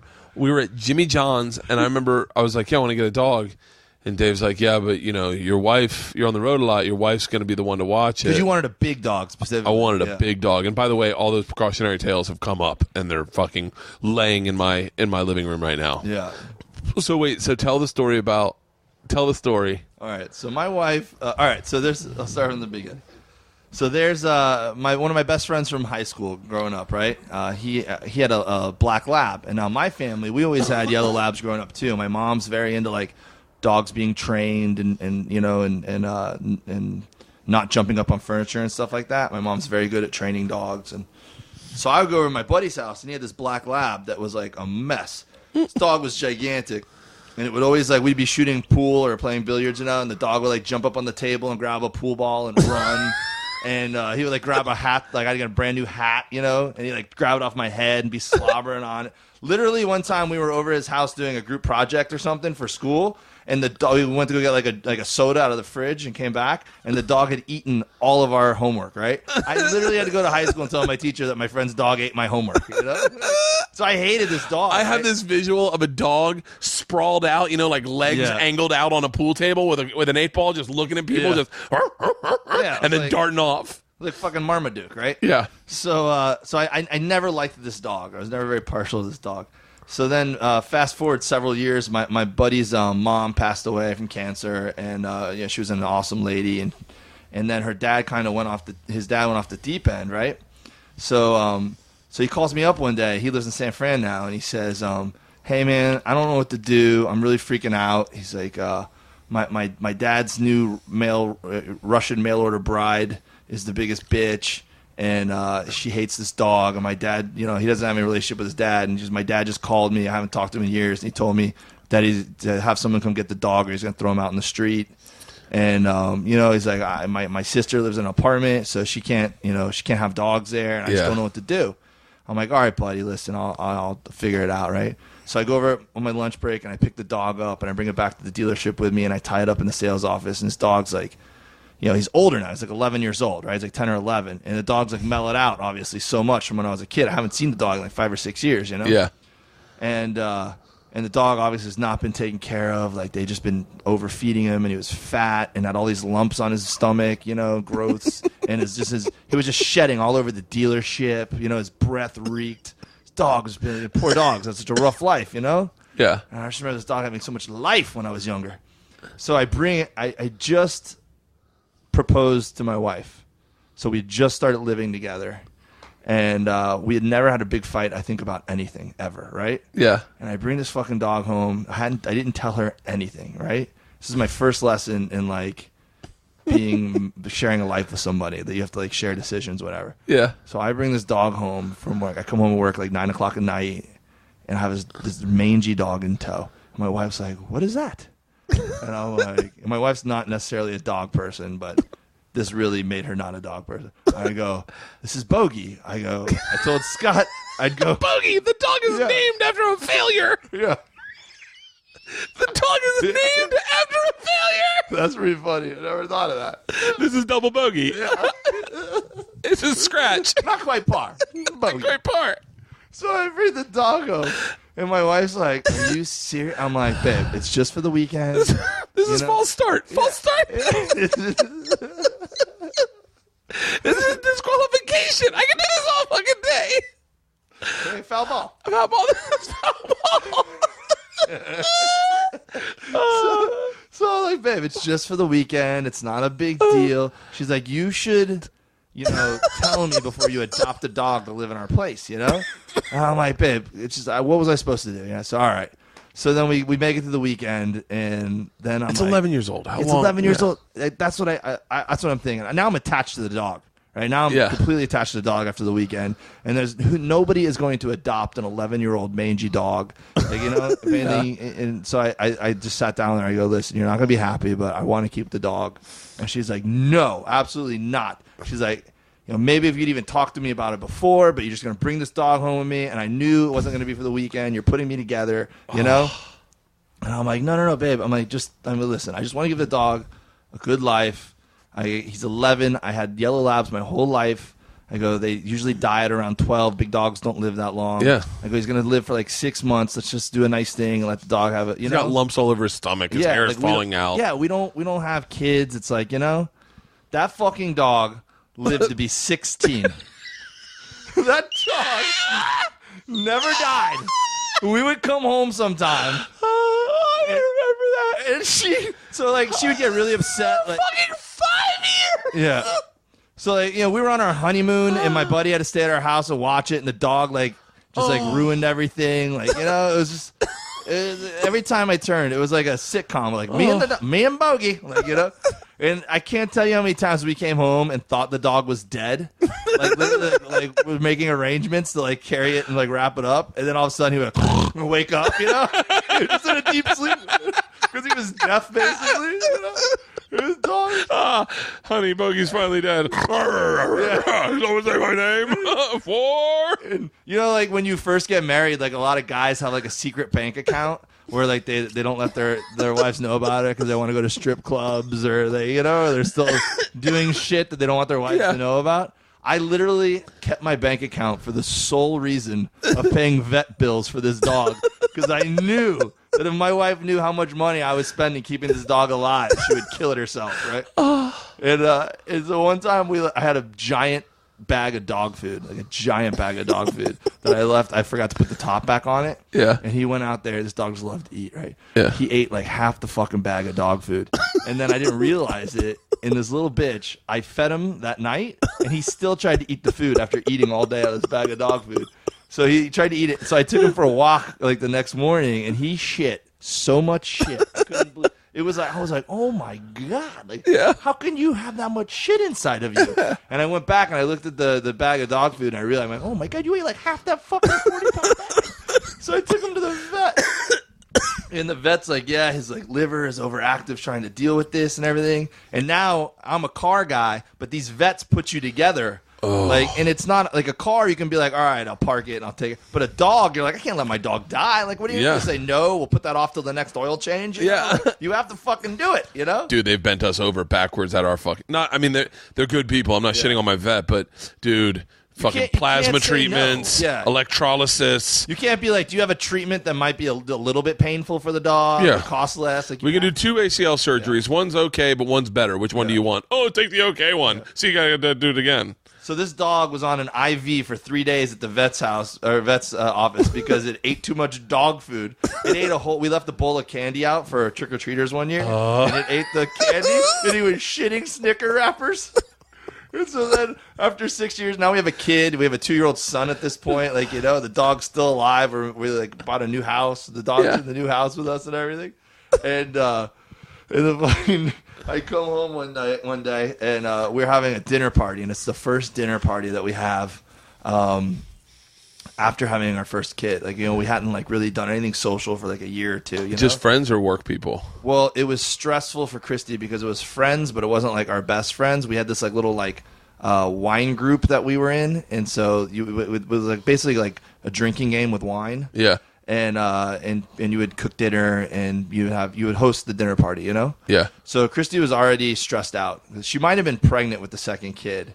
No, I don't think so, because we wouldn't have been having a wine thing. I don't know, maybe. Anyway, she was stressed out. She wasn't happy, you know, dealing with all this stuff, you know? So I ended up getting stuck at work late that day, too. So I get home. I wasn't there to help her all day, and I get home, she's cooking and everything, and I go, hey, did you feed, and she's, you know, she's being really great about it, and I'm like, hey, did you feed Bogey? And she's like, no. She's like, normally he comes over and lets me know when he's hungry, but I haven't seen him, you know? And I'm like, all right, babe, let me just take care of Bogey, and then I'll help. I know you're stressed out, and I'll help you get ready for, you know, people will be here in like 30 minutes, you know? I open the garage door, and the dog's like having a stroke, and I'm like, oh, fuck. It was like, Bogey was like, well, if I'm going to go out, I'm going to go out. I'm going out. The most convenient time possible. I'm going to leave this family like I entered it, right? I'm going out. Big bitches, cancel the party. Yeah. Someone get a sitter. It's not like the dog was already dead where I could put a sheet over him and be like, I'll deal with it after the party, you know? It's having a stroke, just like it's like over and over. Yeah. So I go back in and I was like, I don't know how to tell you this, but the dog's dying. I gotta go take care of it. Dying or dead? Nah, he was not dead. But he was. I mean, I knew there was no coming back from it. Like, you know, like he had that look in his eye. And he looked at me and I'm like, oh, this is the end, buddy. You know, he's 16. You know, he's 16. So I took him over to the. Like there's like I guess the equivalent of a animal urgent care. You know. Yeah. And, we've been there. Yeah, and they so you know we went through all the scenarios, and I was like, let's just put him to sleep. It's the humane thing to do right now, you know. Yeah. So I sat there, and even if I rushed back to the party, like I'm a mess, you know. I'm like crying. I'm holding my dog. You know. I sat there, and you know. And then once they put him to sleep, normally they like pee all over the table, and so I'm like sitting there like hugging my pee-stained dog, like, you know, like can't believe this is the end, you know. And then they come in and they're like, well, we can.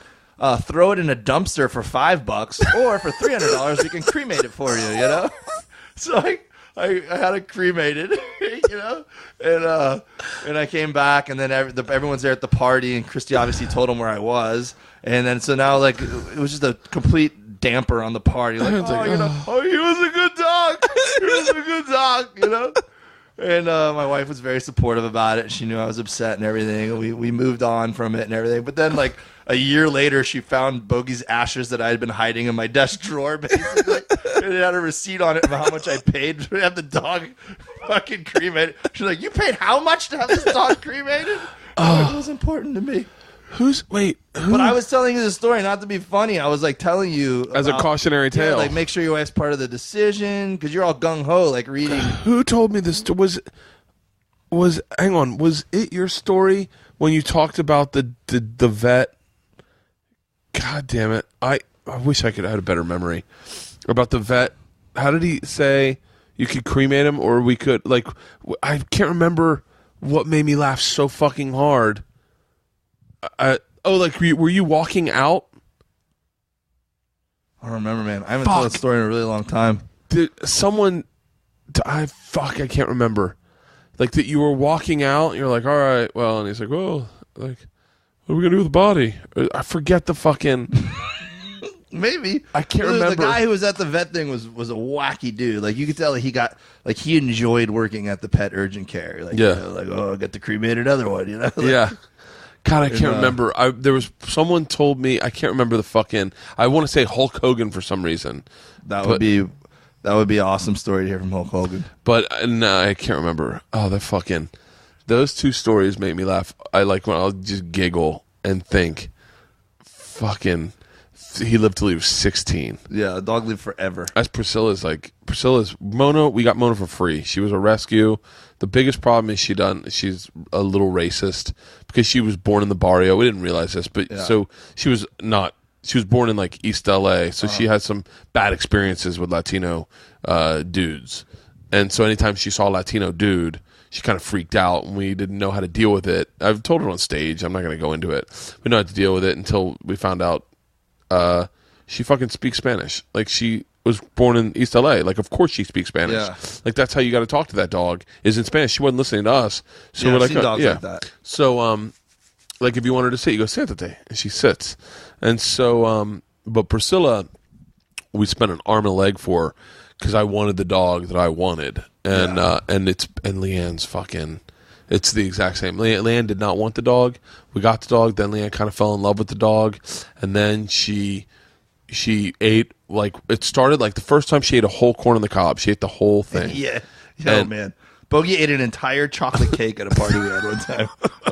And, like, I think he was trying to get it, and then all my friends at the party thought it would be funnier to watch the dog eat the chocolate cake than eat it themselves. And that's dangerous. Chocolate's really fucking chocolate. Yeah, it's really dangerous. This is the same dog that ate a bowl of chocolate and just shit out the Snickers bars. It was fine. Like, this dog had an iron Bastille for a stomach, apparently. Priscilla had one really eventful Easter that she ate a fucking bunch of George's chocolate, and we were terrified. They're like, "No, dogs that big are fine." And then we look at Mona, and Mona's got chocolate all over her fucking face, and they're like, "That size is dangerous."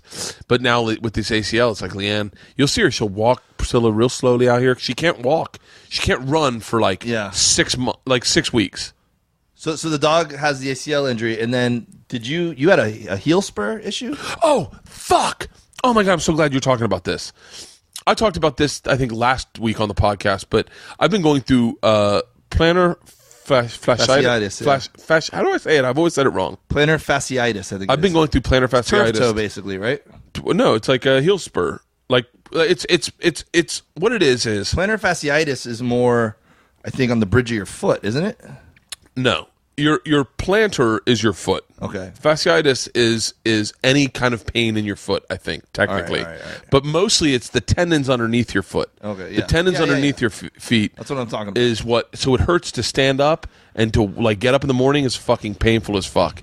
And then I guess sometimes that pain will then create a bone spur, which happens on your heel. And what it is it is an iceberg upside down on your heel that you had, that every time you step, it feels like a needle's going into your fucking foot. Yeah. And people have the surgery and get it taken off, and some people don't. Some people, I think, do ultrasound maybe or something. Yeah, and just rest too. And rest is the number one thing. But I was playing shoes, I was playing flag football. I did a juke and I felt a pop. And as soon as I did that, it was like a brand new pain I'd never felt. And I was like, holy shit! And I couldn't walk on my foot for a week. I was hobbled. I then went and did 2 episodes of Trip Flip, which were fine, except for one involved a boar hunt, and so I had to run through the jungles of Hawaii fucking chasing dogs that were chasing a pig, and by the end I was like, someone fucking put a knife in me because I'm fucking done. And I literally could not stand. I had my feet in ice every single day, but it's getting much better. Yeah. And so then I think I tweeted, anyone have any cures? Anyone have any good cures for heel spurs? And like Dr. Steve from Opie and Anthony, he does Weird Medicine. He's on Bobby Kelly's network. He tweeted, like, very nice, tweeted me like, this is the first step to healing. And then you were like, be careful.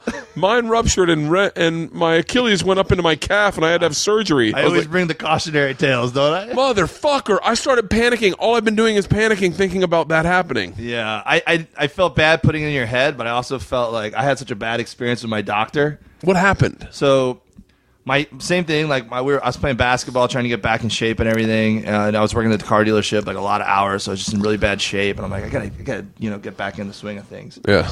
And so I started playing basketball, Forrest, and some other comics. And the day after we would play, my foot would just hurt a lot. I'm like, I didn't sprain my ankle or anything. And then it would hurt for like 2 days, and I'd be fine. So finally, I went to a foot doctor. Like my uncle recommended this doctor. It was like a super old guy, right? My dad has said one thing to me since I was a child: never trust a fucking podiatrist. Yeah. He literally has said, because I think lawyers especially. I had a hard time getting someone to recommend. So I asked everyone. Nobody. There's always somebody wants to recommend their guy. Yeah. Nobody was like, oh, I got a good foot guy. Nobody. My chiropractor won't recommend a podiatrist to me. Yeah. He's like, They're all shady, I guess. He's like, well, I guess I don't know what, and I'm sure I'm going to hear this from some podiatrists, and I don't mean to slander. Maybe it's just a weird part of the body to like. From what I understand, you don't have to go to med school to be a podiatrist. All right. And like so, a chiropractor. Like a chiropractor. Yeah. You go to like podiatry school, and you learn about the feet. Now, I trust anyone who learns only about one part of the body and then only deals with that. However, I guess there have, in like the 80s, probably early 80s, there were some straight up hacks who would fuck feet up. And I guess that is kind of lingering, and I guess podiatry is still kind of reeling from whatever happened in the 80s, and I'd say 80s, because as my dad was like, he said I had so many malpractice suits against podiatrists, like he goes, I'd never go to one. So what we've learned today is that car sales have been good, podiatrists bad. I guess, man. Yeah. So keep going. So you find a podiatrist. So I go, and I'm finally like, I need someone to look at this. So the guy does little x-rays or whatever they do, and he tells me, all right, look, you definitely have a heel spur. He's like, you could do surgery, but there doesn't always need surgery. Like, you can just rest it for a month, and we'll see what happens, you know? He's like, now I also want to tell you that it's very close to your Achilles heel, and it could or could not be bugging your Achilles heel, you know? And the guy, I had an inflamed like bursa sac or something like that, I think is the right terminology. I don't know. Where's my phone? I want to see what that looks like. And so what's a bursa sac? I think it's just like where your tendons basically meet your bone or whatever. Okay. It like gets inflamed. I was about to show you. And gets by the way, fluid. I want to show you just talking. Yeah. Don't read this. All right. Let me make sure that I know where we are. This is the text my wife just sent me. Don't read it out loud, but just read it.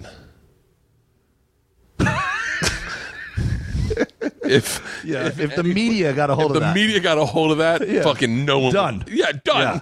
But I'm going to delete that right now. Yeah. Richie, you would make Richie Incognito cry with that text. And it wasn't anything racial. We're just talking about the vet. Yeah. Anyway, so keep going. So all right. So basically I don't know if he shot it with some sort of steroid or drained it or whatever, but he did something that some people told me later on that might have been a mistake because it weakens your tendons. So wait, what's the fucking thing? What's it called? A Horatius sac? I think it's a bursa sac. Bursa. But don't quote me on any of this stuff because this was several years ago. Keep going. And I've watched a lot of NFL injury reports since then that I might be just putting into my story. I'm just looking up images. All right. So the guy. So basically, the plan was to rest it. So I rested it, didn't do anything, and for a month, and it felt better. It felt fine, you know. And I came back, and the guy goes, "All right, well, I knew something was a little shady because I went in for my follow-up appointment, and I was in the waiting room for 2 hours. There was all these like, old people that were in there too, and this doctor like just didn't show up for work that day, basically. So then he shows up, and then he's just like trying to take patients really fast to catch up, right?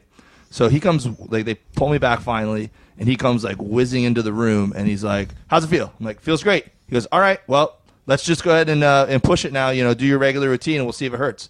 If it doesn't hurt, great. If it does, then we'll talk about having surgery." All right, great. And that probably was awesome advice for the heel spur, but probably not so much for the tendon. He probably should have rechecked the tendon at that point. Yeah. Because what was happening was the heel spur was rubbing the tendon. And it had been like kind of fraying, and I was unaware of it, you know? Oh, fuck. So now my tendon's weakened, and I don't even know it, right? And my wife and I were Where is this heel spur on your foot? Can you point to it? I think I had it back here, kind of. Oh, my God. Motherfucker. Back. Keep going. So So my wife and I were playing in an adult kickball league at the time, which are kind of popular, the Wacka leagues or whatever. Yeah. And I had been sitting out a couple weeks, but now I'm like, I'm going to play tonight and see how it feels, right? So I was out in the field, and it felt fine. And then I go up for my first at-bat playing a game that 9-year-olds excel at. I kicked the ball, and I immediately felt like the kicker kicked me in the back of the leg with spikes. And I turned around like, what the hell, man? And the guy was 10 feet away from me. And my brain couldn't comprehend what just happened. And I look over at the dugout, and everyone's going, run, right? Because the ball's out in the outfield. Yeah. So I started running towards first base, and every step I took, I was like, something is not mechanically right with my legs, right? And I made it because I still had my tendon broke, but a little strand was still connected. So then it split. My asshole's tingling. Yeah. Right So now it's split up to my calf. So half my tendon was up by my calf, the other half was still hanging on by a string, right? Mm-hmm. So I collapsed on first base, and now my wife thought my heel was just hurting a little bit, like it had been, Fucking women. And she comes out and she's like, "Baby, go sit in the dugout. I'll run the bases for you. Go rest." Yeah. And I'm like, "No, go get the car. We're going to the emergency room." Like my body is telling me something is wrong, right? So she helps me limp to my car, and we get in and we go to the emergency room, and I had to have surgery on it a couple of days later. Really? Yeah, and they had it. So then I have surgery, and they knock you out completely, and they do a nerve block on your leg, and I didn't realize it was so invasive, but they like butterfly your leg open, and Wait, the back of your leg? yeah. Like, let me see. So Do you have a scar? Yeah. This is going to be a hard scar to look at. Holy shit! So they basically butterfly your leg Is that open. part of it too? So yeah, this I don't know. This was when I was a little kid. I went through a water bottle face first and nicked my tendon then actually too. Really? But So they shaved the heel spur off. They put a screw in. They sewed my tendon back to itself, and then they re-anchored it back into my heel. And I wake up from the surgery, and I'm laying in my bed, and no one's in the room with me at this point, right? Because it's like middle of the night or whatever. And I'm waking up, and I'm on meds, and I can't feel the lower half of my body because they put that nerve block on, Yeah. And my leg's heavily wrapped, and it's under the blankets and everything, so I can't see it really either. And I'm waking up, and as I wake up, I look down, and on the tray in front of me in my bed, they had put some digital photos they took of the surgery, and it looked way more gruesome than I had expected in my head. So now I'm freaking out. I felt like a Civil War soldier that amputated my leg, right? Yeah. And the nurse came in like, "How you feeling?" I'm like, "What happened? What happened? I can't feel my leg. Is my leg there?" I'm wigging out. I thought they took my fucking leg from kickball. I thought I lost my leg from kickball.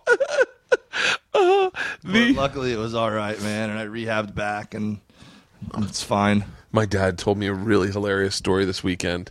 Forrest Shaw and Al Jackson have both popped their tendons. The three of us all came up together in the same little comedy Are you circle serious? in Miami, yeah. All three of us in the past few years have popped our Achilles. Do you think Joel is to blame?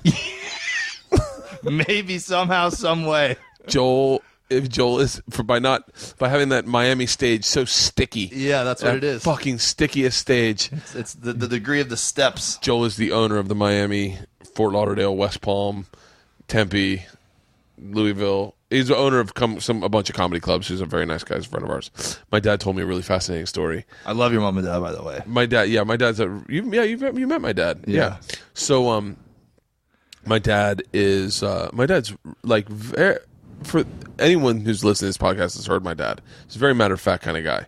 So and he's a little bit of a hypochondriac in every sense, and he wants me to get my heart checked out. And he said, I really want you to go get a stress test.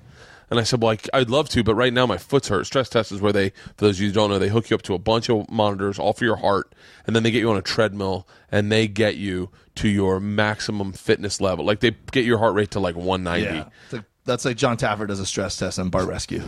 He does? Yeah. Does he really? It has nothing to do with this. I just felt like bringing it up. Yeah, so it's like hardcore. They put you on a treadmill. They put the incline at 13. They put the speed at fucking 10, and they basically get your heart to its maximum volume, like maximum capacity, heart rate. And so my dad goes, no, buddy, I just had a stress test. I go, how'd you have a stress test? He goes, because he has a bad knee. He had surgery on his knee. He goes, oh fuck, you don't even know. I said, what?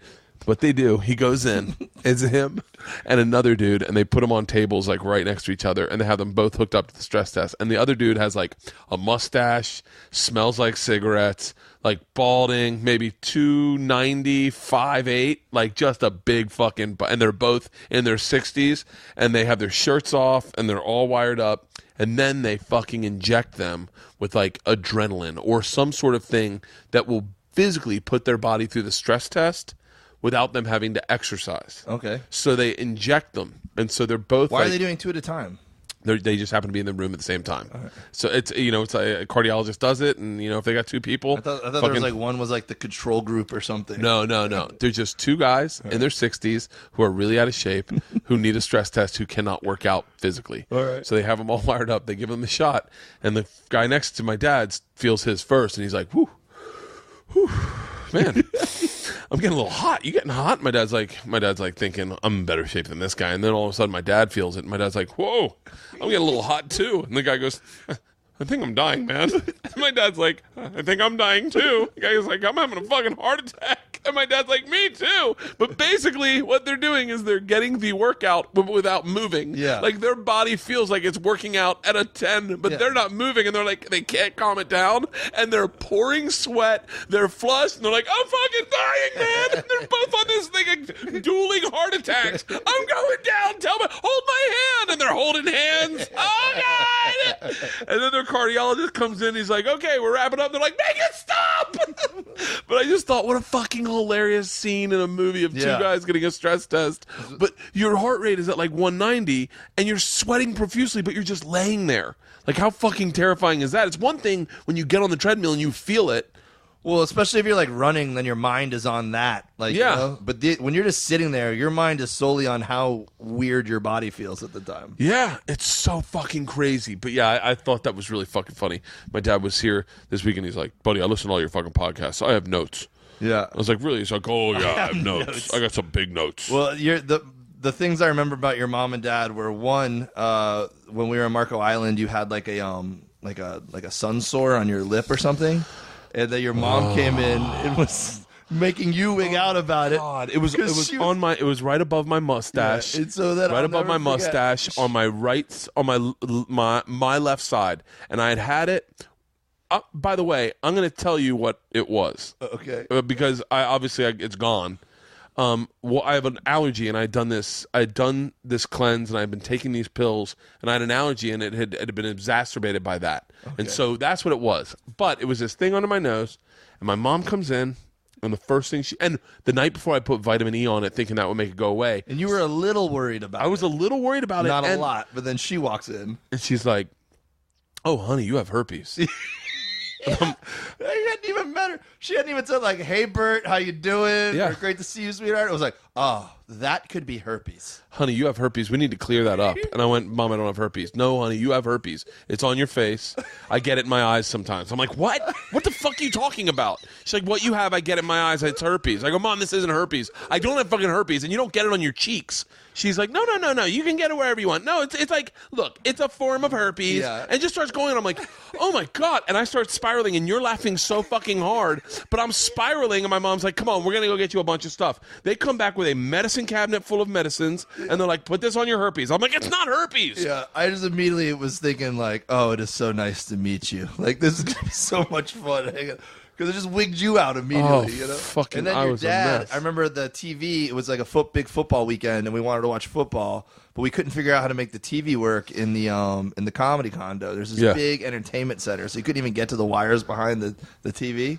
Yeah. And then your dad came in and was like, you guys don't have the game on? Like, yeah. Like, and we literally had to crawl behind the entertainment center like Indiana Jones. We got that somewhere. TV working, we got it working, yeah, man. Yeah, we've been working on it all week. We wired the fuck out of it, but we got it working. Condo is an understatement for what that place is. It looks like where they shoot Persian porn. It is a 4-bedroom, 3-bedroom. Yeah, and I'm staying at a hotel. Yeah, like over in Naples, and you were like, Dave, I have a 4-bedroom condo. Yeah, I go have a 4-bedroom condo with a fucking hot tub, and I was like, just get the fuck out of there and come stay here. So you stay with me. We both stayed in there, and And the remember I had rented red Corvette, right? I had rented a red Corvette. I'd gone to the Miami airport. It was a New Year's Eve gate. Yeah, dude, we saw that guy get thrown through the guy window. get thrown through the plate glass window. I put that on YouTube. If anyone wants to see it, go to my YouTube channel. That's on there. It's Dave and I recorded that, and then that famous girl came to the show. Who's that? The girl from Venus, or like that famous girl. Remember that famous girl? I'm really not doing you justice. If I know you're not listening. The famous girl. She's from Fort Myers, or from. Shoot, I can't remember. I do vaguely remember this, but I don't remember who it was. Was she a model or a TV person? TV person. Like worldwide famous or locally famous? God damn it! She was in. How great is Brant's and Jeff Dye's Marco Island story? It's pretty fucking awesome. Yeah, That's fucking. By the way, and I don't know Jeff Dye at all, but that's fucking that fucking is so Brant, just fucking getting into fucking trouble. Yeah, Jeff. Jeff seems like a good. He's a good guy, man. I've met him recently and hung out with him a few times, and he says he did that story on who's got the new show? Pete Holmes? No. Storytelling show on Comedy Central. Ari Shaffir. On Ari's new show. So I can't wait to hear him tell it. That's a fucking. And people can go back and listen to your podcast with Brant to hear that. Brant story. told it on this podcast. Yeah. But what was that girl's name, man? She's like an actress, and she grew up in Marco Island. Tequila or something? No, and she came to the show, and we didn't even give a fuck who she was. Oh, yes. And then someone was like, "Oh my god, can you believe what's her name came and saw you perform?" I do remember that. And we were like, "Shut up!" And then we geeked out. Yeah, man, it was someone random from Dawson's Creek or something like that. And but she was hot as shit, and she was dressed down, and she was just hanging out with her friends, and they went to. I remember that. Yes. And her brother was a big comedy fan, and we geeked out, and she's gorgeous. But and then I got so many. I almost died that week.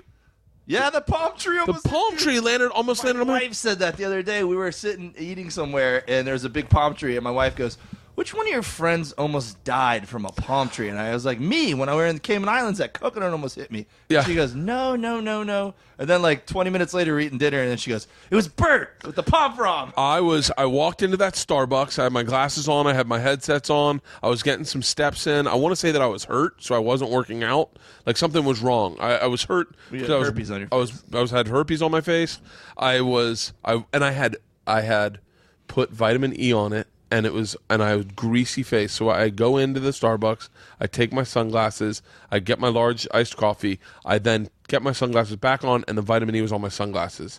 So I realized this, I put my headsets back in, and I'm walking, I put my sunglasses on, and I realize there's vitamin E all over them. So I stop, I take my sunglasses off, I clean my sunglasses with my shirt, and I hear a fucking transformer explode. Just, and I'm like, whoa, what was that? And I hear it, I take my headsets out. I heard it through my headsets. And I'm looking around going like, I was listening to a podcast though, but and I'm like, what was that? And then I want to say French or like Spanish from the Canary Islands comes up with his whole family, and they're all in like those tight shorts with those tight racing shoes and tight shirts that are black with a collar up, and his hair is slicked back, and he's overweight, but he still looks good. And he's like, "You are a very lucky man." Yeah. And I went, "Thank you." Because I thought he recognized me. Yeah. And I was like, "You have a very great job." My brain always goes there too, and I'm not nearly as well recognized as you are. I go, "Thank you." "Yeah, I know." And he goes, "No, you could have died." And I went, "Yeah." "Huh?" And as he walked past, I followed him to watch, and a foot behind me is a 30-foot, maybe 200-pound palm frond that had landed just inches from me. I was like, from like probably like 100 yards up too, man. Those trees are tall. And I was sitting there like it was literally a foot behind me, and I went, holy shit. And I had this like, I walked 7 miles that day, and I just kept thinking, I'm alive. Like, how the fuck did that? I'm alive. Like, it was so craziest. That fight, that palm frond, getting herpes, and that girl, I want to say it's Lacey Charbet, but it's not. It's the girl's very. I've talked about her one time on Rogan's podcast, but that was a really eventful fucking weekend. And then the Porsche, or the Corvette. I had gone to Miami Airport. It was New Year's Eve. Do you remember the guy that fucking heckled me? Do you remember? I said there was. I have it on audio. I do. He got kicked out, right? Some guy got kicked out. He went out. Yeah, he went out like kicking and. Oh, I do remember. It's a big group of people, and he's like, too far, man. Too far. And he walks up to the stage, and you're like, are you fucking serious? I go, you fucking serious? Because it was at the time when if you dealt with a heckler too strong, you got in trouble, and I didn't want to get in trouble. So I was like, I didn't know how to handle this. Because he was trying, and she obviously didn't give a shit, but he was trying to stand up for her because he was trying to get with her. Kind of thing. He was trying to fuck her. There was a girl in the audience, and I said, what do you do for a living? And she said, I wipe old people's asses. And I said, really? And she said, yeah. She didn't say I work in she said I wipe old people's asses. So clearly she's trying to be funny. I don't know that what she does. I'm like, really? You wipe old people's asses? Clearly she works at an old age home. I wasn't. On stage, you don't get all the backlog that you might get now. And I go, I bet I would look just by looking at you, I think you're probably overqualified. And everyone laughed. She goes, no, I wipe their asses. And I go, no, I heard you the first time. I'm just telling you, I'm looking at you. I'm sure you went to college. I bet you're overqualified. I bet there's more you can do than just wipe their asses. And she was trying to explain it, but it was getting such a big laugh that I was going for the laugh. And she was drunk too. So she was hammered, but she was a fan of mine. Yeah. She had come to see me do stand-up, and she had brought this big group of people, and he was one of the guys, and he didn't know anything, and he stood up and he goes, that's it. That's enough. Too far. Yeah. And I go, what? He goes, too fucking far. And he started walking on the stage. I go, the fuck are you doing? I go, I'm going to take this, I remember saying, I'm going to take this gorilla display of testosterone right now, and I'm going to respect it just in the sense that I don't want to hurt her feelings. But you're acting like a fucking idiot. Yeah. And I go, and I will not stop talking about you. I will stop talking about her, but I will not stop talking about you. And he's like, too far. And everyone's like, get back in your fucking seat. And then she started crying. Do you remember this? She started crying because she was embarrassed that he embarrassed her. Yeah. She was like, I don't know if he actually said this, but the feel of it was kind of like he's like, that's it, we're out of here, let's go, guys, and like nobody follows him. Nobody followed him out, and no one was behind him, but he was gonna make a scene. You know? He was gonna make a scene, and she was embarrassed. She's like, I'm a fan of yours. We drove him from Fort Myers. I'm really excited to see you. We were having fun. And she kept going, we do not know him. Yeah. Like he was just friends with somebody. And I was like, wow. And then I brought her on stage. We did a shot. She was like, had the fucking blast. Same time we made that couple kiss. Do you remember that? Yeah. On New Year's Eve, there was a young dude. There was you made a story every show. That was chaos incarnate every single show. Remember that guy was married and he got up and he made out with that girl. Yeah. And it was like chaos. Yeah. That fucking old guy in the whole white outfit that sat up front that was good friends with Captain Brian. Captain Brian's like, did you porka? Did you porka? Did you porka? I fucking love Brian. Yeah. The fucking guys from Broken Lizard came on the show. By the way, everyone's like, we're getting you reminiscing. None of this is making any sense. The guys from Broken Lizard came on the show and they're like, I opened for them in Marco. Oh, they were like, do you ever talk shit about comedy clubs? I was like, I know, but I don't mind. Like, I know a lot of the clubs. I'll be honest. Yeah. Like, every club I don't worked think I at. opened for him the whole weekend, but I opened for him at least one night there. They were like fucking Captain Brian's, and I was like, first of all, I love Captain Brian's because of Brian and because of the chaos, and because of the food, and because it's fun, and it's what comedy was like when you were starting out, and it's tough. You don't just get it because you get on stage. And those guys, I love them, man, but I don't know if they've been doing specifically stand-up live shows for that long. I think they said that they have been doing it. They're doing it. They're doing it now, and they're really passionate about it. Yeah. And they're really, really cool guys. And they're funny, but you know, you gotta be like a road comic. It is a glorified bar gig. It is a bar gig that pays well. Yeah, it's a bar gig that pays like a comedy club and has the A headliners and great sound and lights and everything. But and a great staff. But the audience is in a bar mentality. It's a restaurant. They're there to eat food, and some people are there not to see comedy. Like some people did not know there was going to be a comedy show. Just that whole island is something. It's like Cougar Town. It's like a fictional place that you can't believe lives there. Like, I have an uncle, basically a great uncle.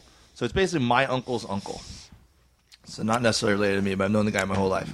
And his wife, he has a house on Marco Island. He's done well for himself in the stock market. Has a nice house on Marco, right? Yeah. Old guy. His wife died a couple of years back.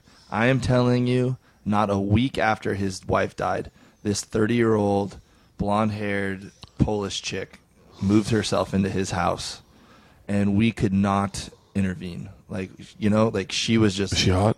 She was hot. Okay. And I guess she was giving him a little rub and tug, and she was his girlfriend. she got all the credit cards, and we could not talk him out of it. And if we tried, then we were basically cut out of the will. You know, like we were being ostracized from his life. So we're like, all right, we're going to put up with it and deal with it. And if that's the way you want to live your life, then that's fine. No big deal. Yeah. You know, if you want to live the years you have left, God bless you. You worked hard for it. You Like know? that Anna Nicole's husband? But what we didn't like was the fact that she was very manipulative and was trying. She didn't want just a piece while he was alive. She wanted everything. Yeah. So she was working her way into all the paperwork and all that shit. Oh, wow. So it got really deep. But the fast forward to a couple years later, like I stayed with him the first time that she lived there, because I used to stay with him when I'd go work gigs in Marco. Yeah. And I stayed there one weekend, and I'm like, I don't feel comfortable with this, and I just stopped staying there. You know, I just drive back and forth or stay in a hotel. Yeah. And so fast forward a couple years later, she had totally cut him off from the family. Like he wouldn't talk to any of us, and except for my cousin, who is the same girl I was telling you about with the hurricane. Yeah. And she just knows Uncle Nicky and is very close with him, and realized that he wasn't acting like himself. And she did a little snooping and busted her for poisoning his food. Really? Poisoning his food. And Are you fucking kidding and me? they took that, and they were able to get her arrested, and then they started going through paperwork, and she had been stealing all kinds of money from under his nose, building Really? a house, getting a tit job, all this stuff, man. Shut up. Yeah. And so they threatened to have her deported, and they couldn't really because his signature was on shit, and they couldn't really prove which was forged and which wasn't. And that's the kind of shit that happens on Marco Island, man. That's fucking crazy. So then his house was empty. It was just like a vacation house for them, because he went to go live with my uncle in Miami. Yeah. So then when I went to Marco Island to work, I would just stay in this empty mansion on the water. Oh. Get hammered at Captain Brian's. They'd always hook me up with great food and drink. I'll tell you what, man. I'd stumble a block down to a mansion and pass out. I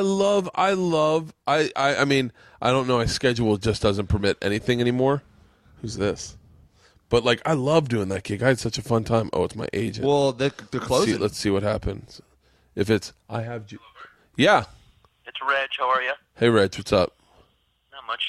You have a good Thanksgiving? Yeah. You're on the podcast. I'm doing a podcast. What's up? Is it important? Fantastic. It's not important. You can call me back. I can call you afterwards. Reg Tigerman? Yeah, it's Reg. Tell Reg, I said, hey, I was just in Billings, Montana with him for a weekend. Really? The Big Sky. Who's that? Yeah. It's Dave Williamson. Hello, Dave. What's up, Reg? I'm so glad we can etch this moment in podcast history. That's it, buddy. Forever. Yeah. We're linked. All right, Bert. I'll talk to you later. Is it important? No, it's about scheduling something for a night this week. Oh, what night?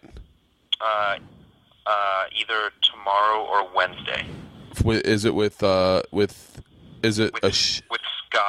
the producer? Oh, okay. I have a show tomorrow night. I'll call you back. Great. All right, buddy. Bye-bye. Thanks. Yeah, I love Reg. I'll tell you what made me love Reg. I'm in Montreal. Yeah, this he's a year, good dude, man. And I'm doing this show whatever show I'm doing, and he had booked like a spot before that at like some club, and I'm so not user friendly to anything. Like when it comes to doing stand up, I almost want to be picked up by the club, brought to the club, do the show, and then brought home. I don't want to be bothered with a lot of the fucking let me see if I can get a cab. Where do I get a cab at? What's the address? Let me print that out.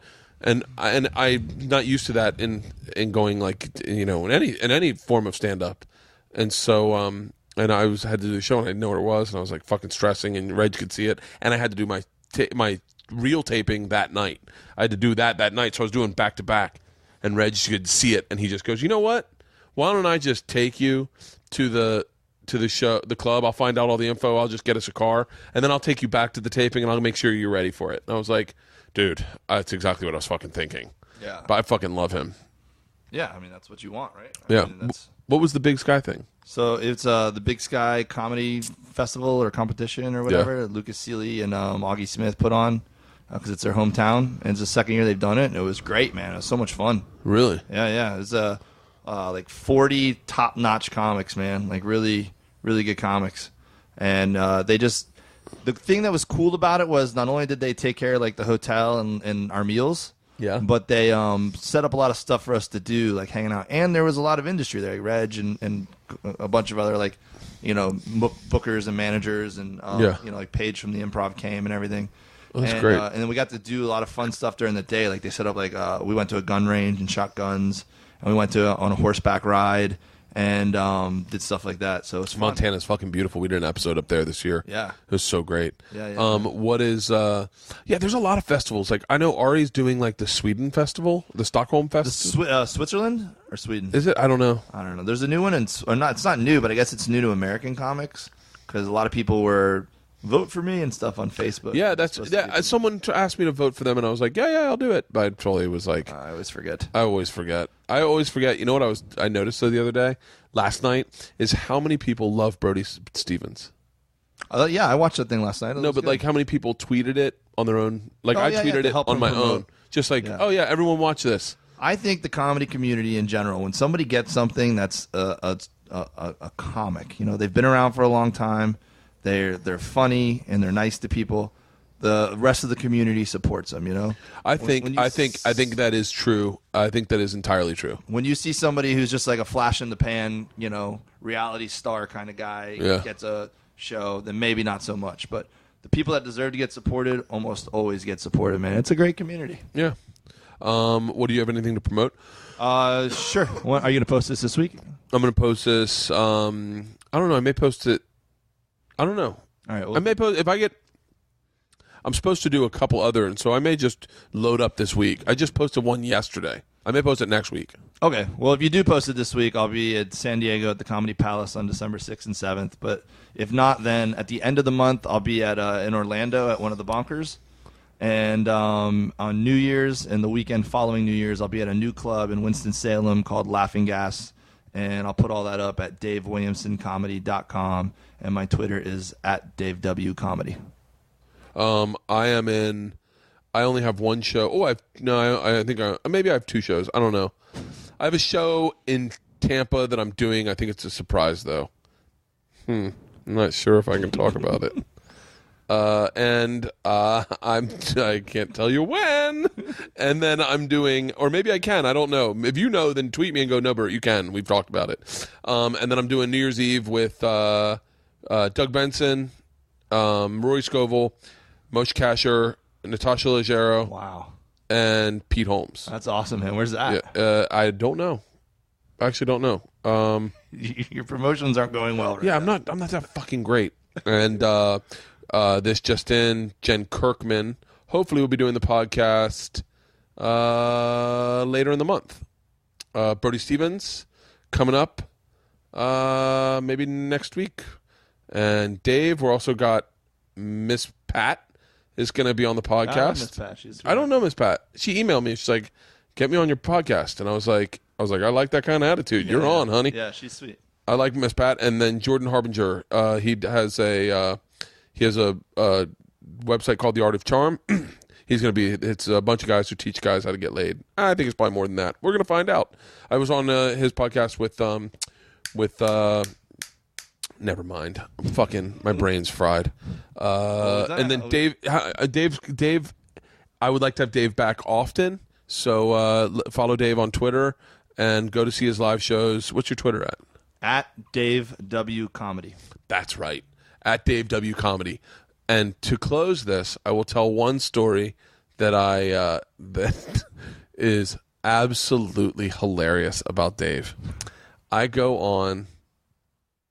I wonder if it was Miami radio or West Palm radio, or no, I went on Rogan's show, and I made Oh yeah, I totally forgot about this. I made a joke about working with a guy who sold beer opener rings. Yeah, and he's like, and this guy was like, I worked with this guy, and he was like, Heffron. You were doing a show with Heffron. I was doing a show with Heffron, and I was like, it was my podcast. Me and Heffron were talking about it, and I was like, can you believe someone would? And they're like beer opening wedding rings, so guys would. And the guy told me, he's like, dude, these things are great. I get them for like fucking super cheap. Sell them for like $10. The guy didn't have them though. He was just telling you like, hey, I have this idea. Yeah. Tell me what you think. And I'm gonna sell beer opener wedding rings. And I was like, it's a fucking horrible idea. He's like, no, you got to hear me out. The fucking cost to make them is like 15 cents. And I'm selling them for $10. It's a fucking moneymaker. I go up, I open a beer at the end of the show, and I go, guys, this is what I'm selling.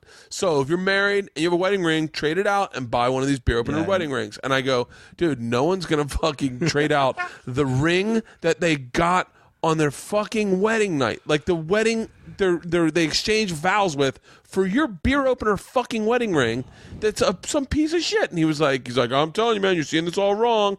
Heffron and I talked about it. We laughed hysterically on this podcast about it. Yeah, trashing the idea.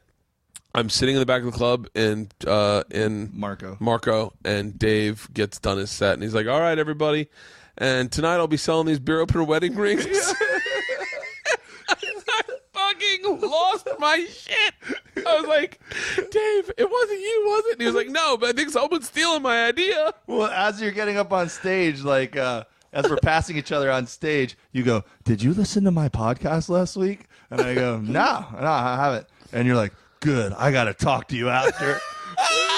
And then after the show, I sold like 10 of them or some shit at that show. Oh, and just it was so funny. 'Cause I remember people had been fans of my podcast, came up to me and they're like, he sells a fucking wedding ring. Yeah. I go, I know. But apparently it was another Florida comic who was just kind of like, I guess maybe trying to show off in front of you or something, and heard that or see me do that. Because I started selling those, like, the past year. But you still sell them? I have. I still have them. If I go on the road and I'm not flying, sometimes I'll sell them. But it was just good. It was just good when I was in the RV. I was trying to sell as much merch as possible. Dude, you're telling me I'm selling T-shirts like I work at Gap. Yeah. Do you need to send a Oh fuck! All right, I gotta go. I gotta work today. I have to reply to emails, and I gotta call back. What's his name? Dave, thank you for doing this, man. I appreciate it. No, happy that we finally got it recorded correctly this time, I hope. Yeah, no, we recorded it. It's fucking still recording. Nice. No, I appreciate it. 2 hours. All right, brother. Thank you very much, Dave. Say something. Oh, all right. Thank you, Bert. Appreciate it, buddy.